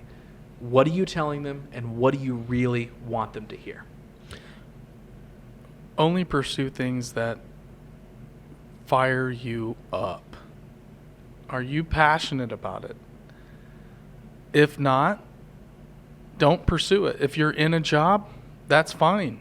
But find out what everybody's good at something. Everybody is creative in some way or another. If it's engineering or, mathematics or, start a YouTube channel. Not everybody's going to be a content creator, but somebody, because we got to start getting to that point where everybody does have a role in this coming change, whatever that is. And so I think we're just not really taught how to pursue our passions. I think school and some of those institutions are going to have to change, because what are you going to do? You're going to go get a job? Well, there's no jobs anymore. There's not really any money anymore. So how do we start getting people to realize what it is you're here to do? And a lot of that is just the drive inside of, it's hard to figure out what you want to do. There's a lot of things that I was good at. But like I said, I never saw myself being in necessarily video production or working behind the camera. That's just part of the path to kind of build skills to get me to the point where I can pursue the things that really fire me up. Ancient civilizations, the paranormal, UFOs, all these different phenomena. But just starting somewhere and not worrying about the money necessarily, but trying to balance, finding a way. But if the more you pursue, like Jim Bowser told us, the more you push on that dream, the more fruit you're going to see from it. But don't get caught up in the numbers. Don't get caught up in focusing on those things. Just focus on the dream, focus on the passion. And that's what he always told us. God rest his soul, Jim Bowser, one of the most amazing human beings ever. Dude, I cannot think of a better way to end this podcast. Mikey, I cannot thank you enough, dude, for just having buddy, a blast of a conversation. Oh, yeah, we went all over, bud. This was literally a blast. I cannot thank you enough for being down to be on the show. I am glad we have made this happen. Before we tell the people goodbye, if anybody is here learning about you for the very first time, maybe they want to dive into Strange Road. Yeah. Where can they find Strange Road? Maybe where's a good place to start? What's a good episode to jump into? What do you want people to know about finding Strange Road? Yeah, so we are on YouTube, youtube.com/The Strange Road. We're on Instagram, TikTok, X, @The Strange Road. Pretty much anywhere where you can find us, The Strange Road. Our website's thestrangeroad.com. We do a lot of shorts and reels and TikToks. We've been so if you like short form stuff, if you like long form interviews, our YouTube channel is where we have interviews from Native American elders. We have interviews with different researchers that are kind of outside podcasts. We have some like live event recordings and where we've done some recordings at events. We're trying to do more of the short form documentaries, but if you're interested in the Serpent Mound Impact Crater and the video we did with Thomas Johnson, definitely a good place to start. That's one of our most popular videos, and it's great. And then from there, you can find podcast episodes with people like Thomas Johnson, Jeffrey Wilson. We have episodes that we've done with people like Jeff Horan from Strangeology, who's an amazing creator. We've had Jim Willis from Weird Ohio. Lots of different, we have almost a variety of anything strange that you can think of. We've covered archaeoacoustics to ancient civilizations to astronomy. We had an astrologer on named Ksenia Moore. So we're all over the place, which kind of maybe hurts us a little bit because we don't go niche. Whatever. And that's where I'm like, again, could we go niche and just talk about Bigfoot? Sure. And we could probably grow our show a lot quicker. Yeah. It would be so much bigger. But I just refuse to kind of be stuck in that box. So kind of whatever you're into, you can get from our show if you're into the strange and what we call high strangeness. Yeah, you can find me at Mikey Liesner on Instagram if you want to hit me up. But I run the Instagram page, so if you want to DM the Strange Road account, it's a great way to get a hold of me. Yeah, it's been a pleasure. Dude, this was an absolute blast. Thank you, man. This was so much freaking fun. And where do we say, where were we talking about earlier? Was it Serpent Mound that you're going to take me to? Yes. Is that what? Are we going to make that happen? Yes. I'm dead serious. Yes, take absolutely. Me there. Yes. All right. I love taking people there. It is etched into this episode. Yep. It's locked in the internet. You're going to take me to Serpent Mound. I'm going to go get to experience it. Absolutely, brother. Well, then in that case, I want to shut this thing down so we can plan a trip to the Serpent Mound. Let's get out of here. All right, buddy. Thank you, dude.